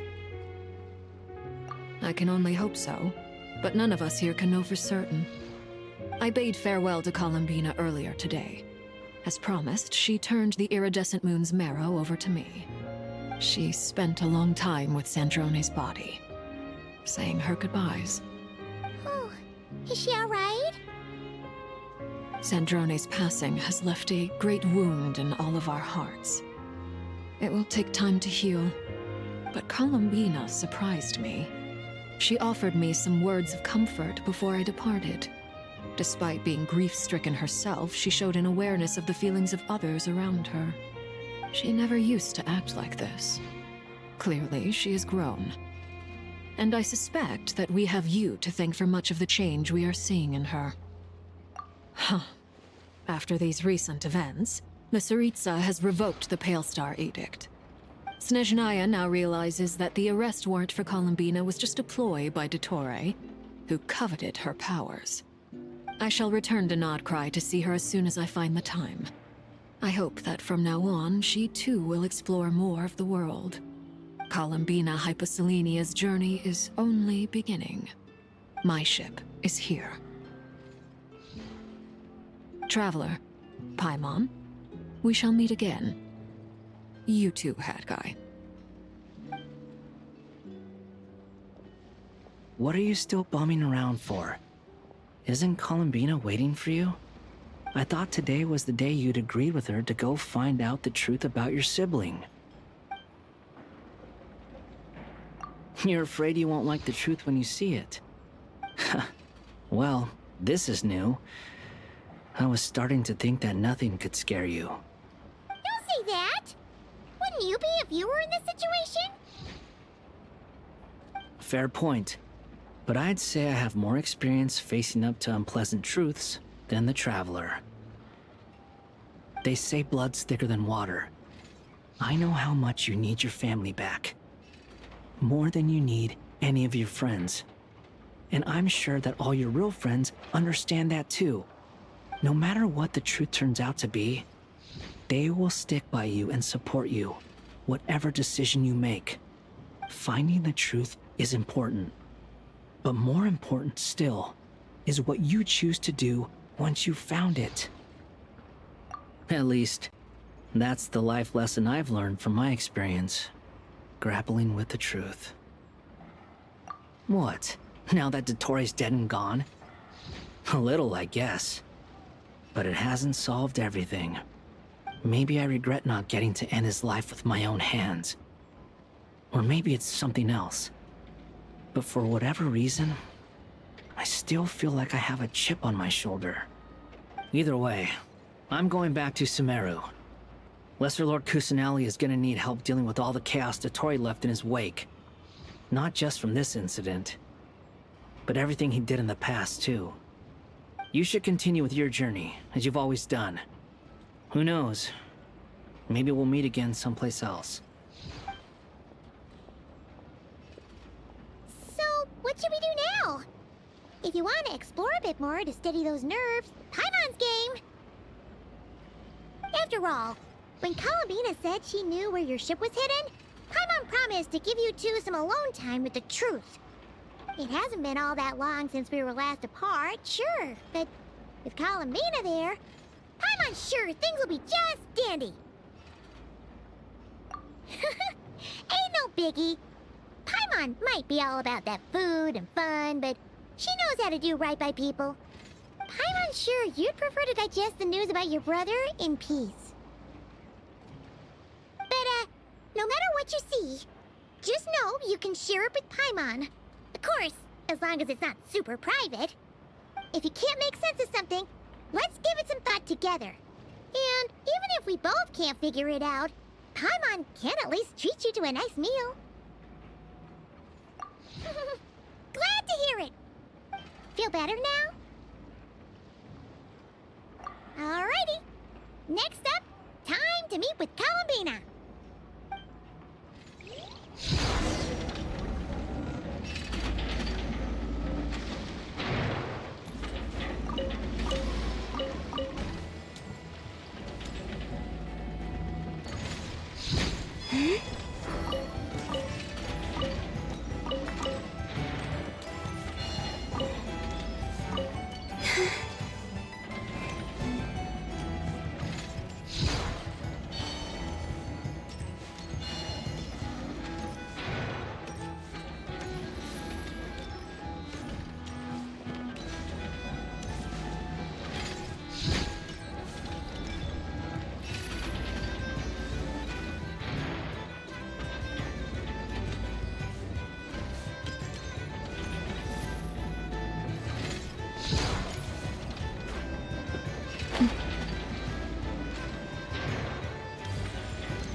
quite believe we're meeting out here. We've gotten used to walking over to Silver Moon Hall whenever we go see you. Well, you're still welcome to go there whenever you want to see me. It's just, now that it's all over, I've decided to make some changes. Try and fit in with the Frost Moon Scions, like Llama suggested.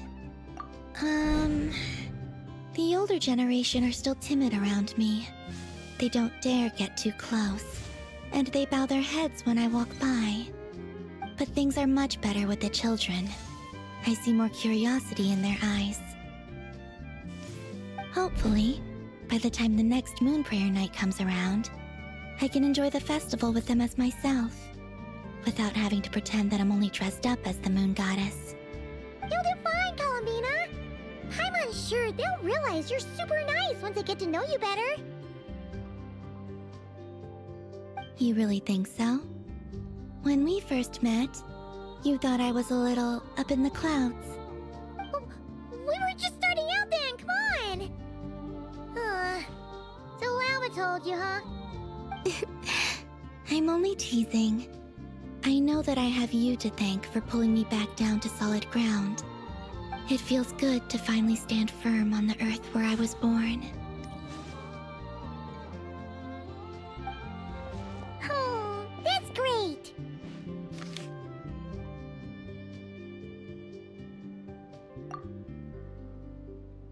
Thank you. I'll make sure not to lose it this time. Well then, are you ready? Ether, what happened to our spaceship back then? Why did you leave? It's time to learn the truth at last. I'm ready as I'll ever be. Good. Then let me open the way for you.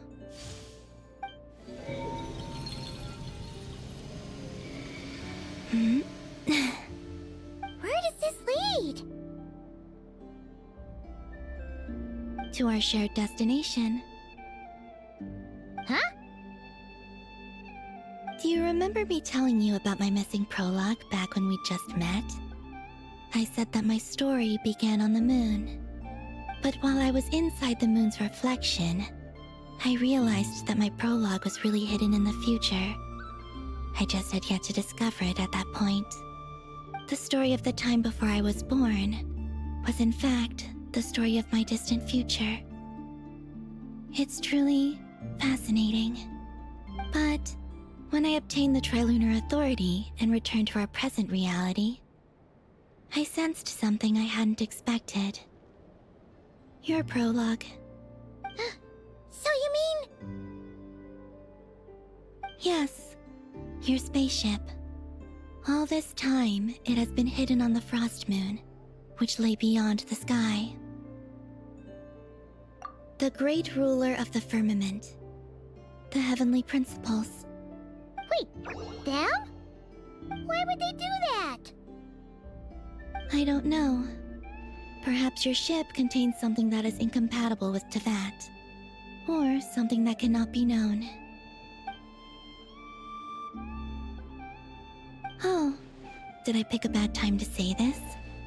I know it must have been hard to work up the courage to do this. Maybe I should have waited until you were on the moon, with no chance to back out. That would have been kind of mean, you know.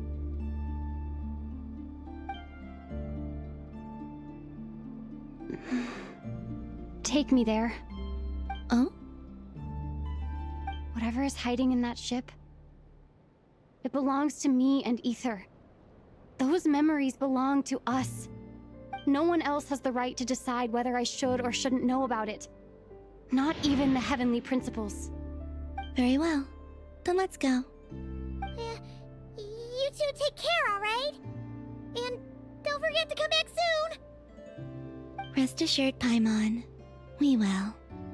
Traveler, after you. Thinking about the story that we'll find hidden on the moon? Yes. And hoping that it has a happy ending. Stories like that don't exist, you know? You don't believe in happy endings? I don't believe in endings.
Where am I? This is the pathway I built between Teyvat and the Frost Moon. The moon is very far away from us, so it could be a long journey.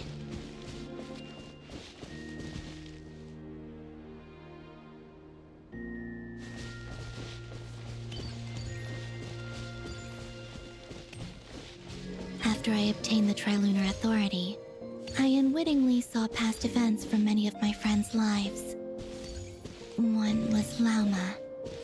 She was so young when they chose her to be the Moon Chanter. From then on, the Frost Moon Scions looked to her to bring messages from their goddess. But, for better or worse, I had left Hisi Island before she was ever born. It was not until much, much later that she met me. I think it's for the best. Because of the way things turned out, you had the opportunity to become friends. You're right. In that sense, I think we were both very lucky.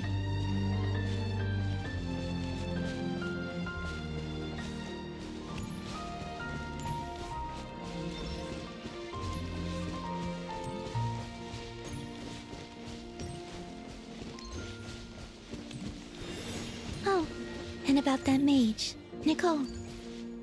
I only recently learned that she has lived in Teyvat since the time of the Three Moon Sisters. The Moon Goddesses always had a good relationship with the angels. I suppose our friendship continues that tradition.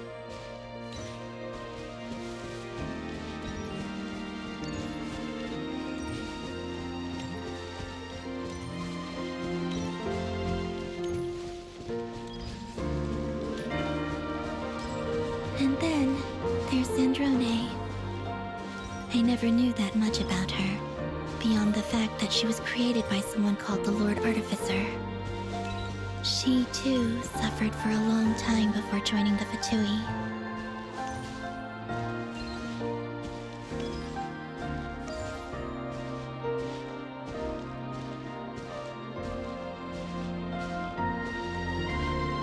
How I wish I could talk to her again. Even if only to hear her say nasty things to me.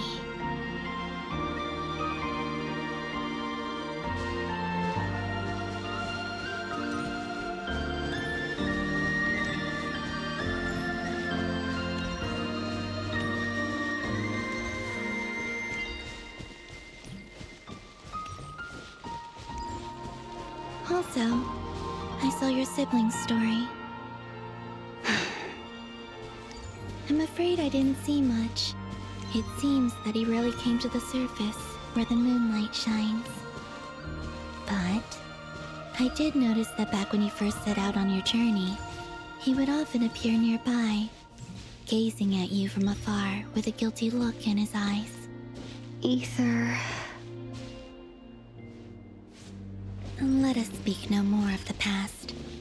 I probably shouldn't reveal so much about my friends. It's not my place. Let the moonlight carry us forth.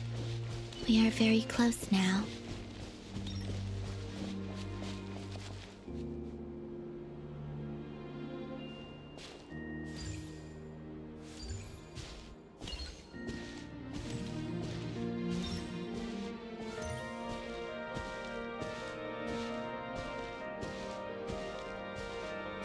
After this, I'd like to bring some Kuhenki to the moon as well.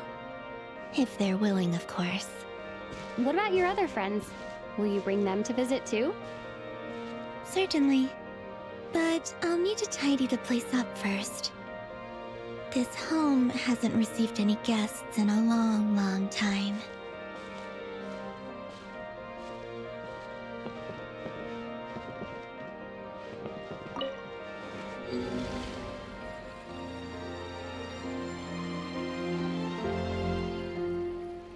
I remember writing something similar with you on Moon Prayer Night. I believe it was called... Dodoko's Whirligig. Yes, that was it. You asked me if I was afraid to return to the moon, and I said that I was. The idea that I had gained something precious, only to lose it so quickly. That frightened me. But I'm not afraid anymore. Besides, this This time, we're traveling together.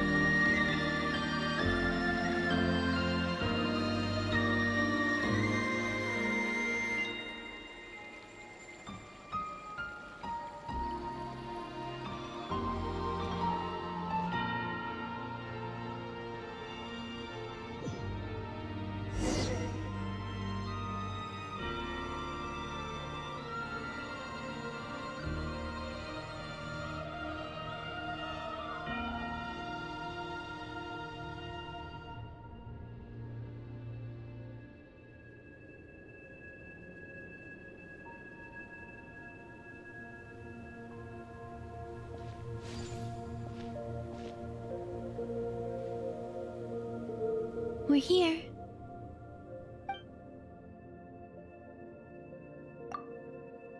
Over there.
Our spaceship.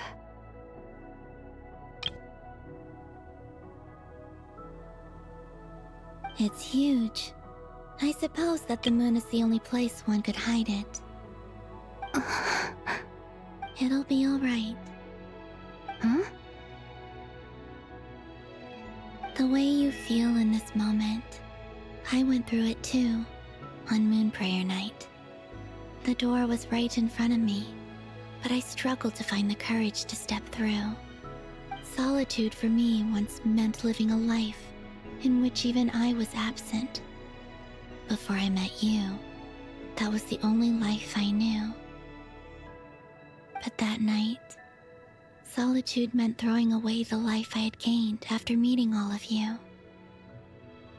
Oh, Columbina. Go. Retrieve the part of your life that was once lost. Trust me, you will lose nothing by doing so. Look, Teyvat is right there. All of our friends are down there, waiting for us.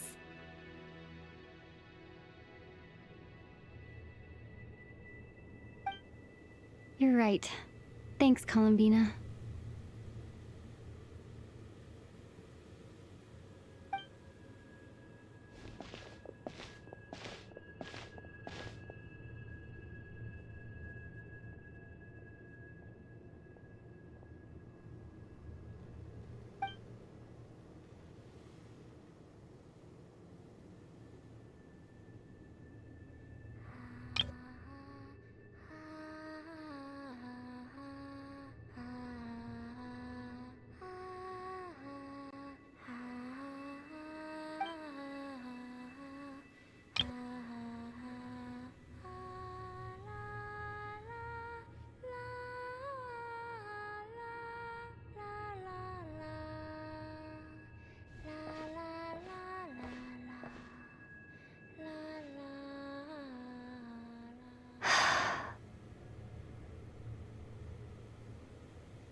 Finished? Yeah. Why did you take your eye mask off? Well, since my return, I've decided to take more opportunities to see the world with my own eyes. Besides, I've always wondered how Teyvat looks from the moon.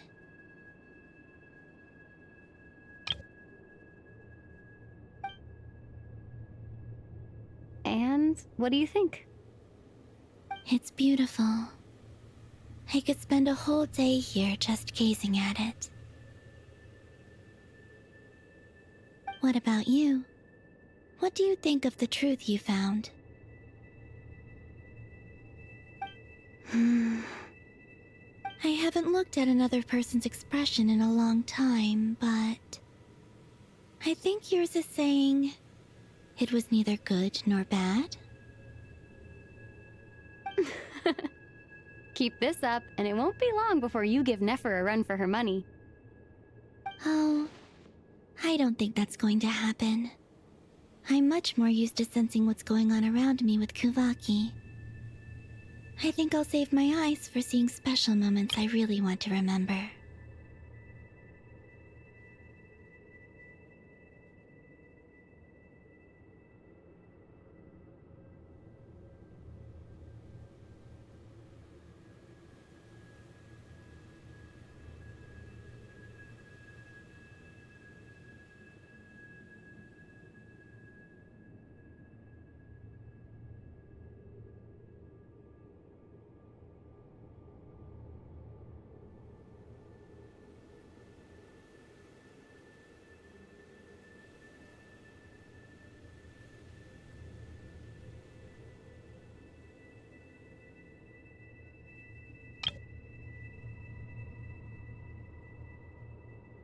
I read the spaceship's flight logs.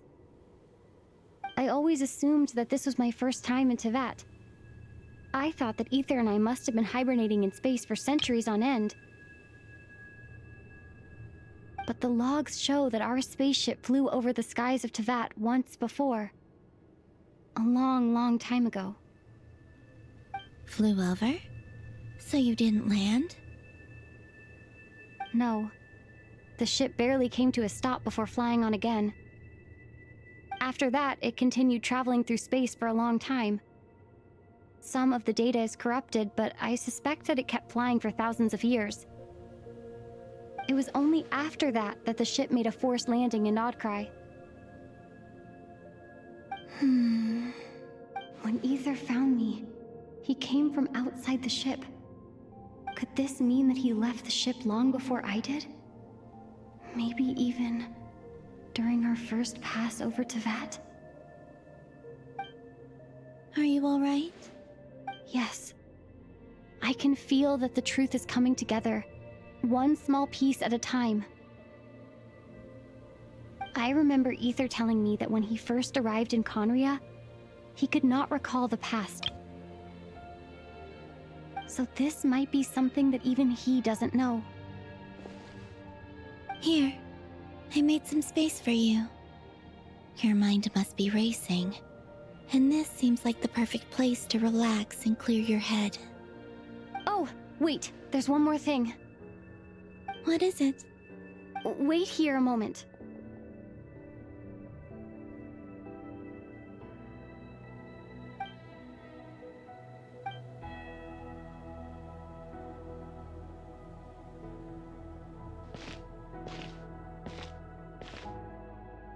Hey, Columbina.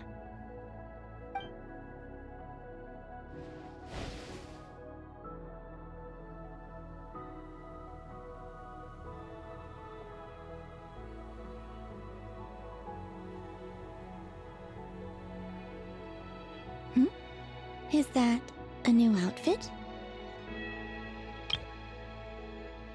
An old one, technically. It's been in a cabinet inside the ship this whole time. It's a matching pair with Ether's. He always liked this set more. Huh. I don't think there's a huge difference. Really? Yes. It's still the same you. You're the same person, no matter what clothes you wear. Only Columbina would make an observation like that. Traveler, do you consider Tevat your home? Home is wherever Ether is. But then, after all the time I've spent here and everything I've been through... Yes, I'd say it's my home. Would you change your answer if Tevat changed appearance? I mean, if the truth about Tevat turned out to be different than what you thought.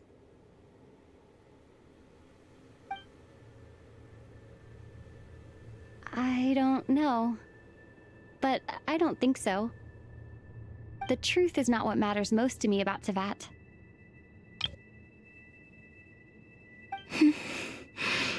When I was first born, I longed for a home. And when you get something before you're mature enough to understand the world, you just take it at face value. I thought that a home was a transaction. You give me what I want, and I'll do the same for you.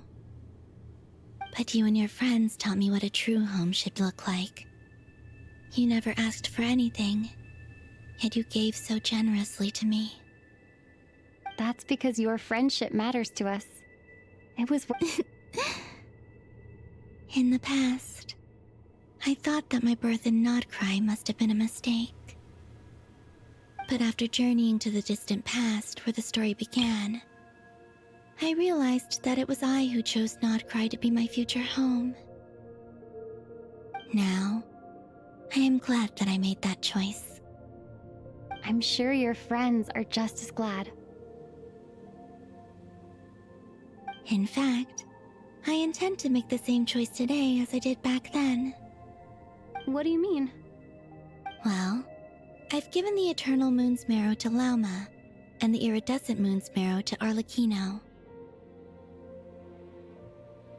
And now, I shall return my Kuvagi to Nodcry again, that it may continue to protect my chosen home. Wait, but what about your body? Oh, Are you worried that I'll disappear again? I won't. Not this time. The Frost Moon has now entered the fall sky, and I am the Trilune Goddess. I am only returning to Nod Cry the part of me that it needs. I am giving what I can, because my home is worth it. Oh, and I have something for you, too. For me? Yes. Come closer.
What was that? I lifted some of the restrictions this world placed on you. I trust this will help in your future adventures.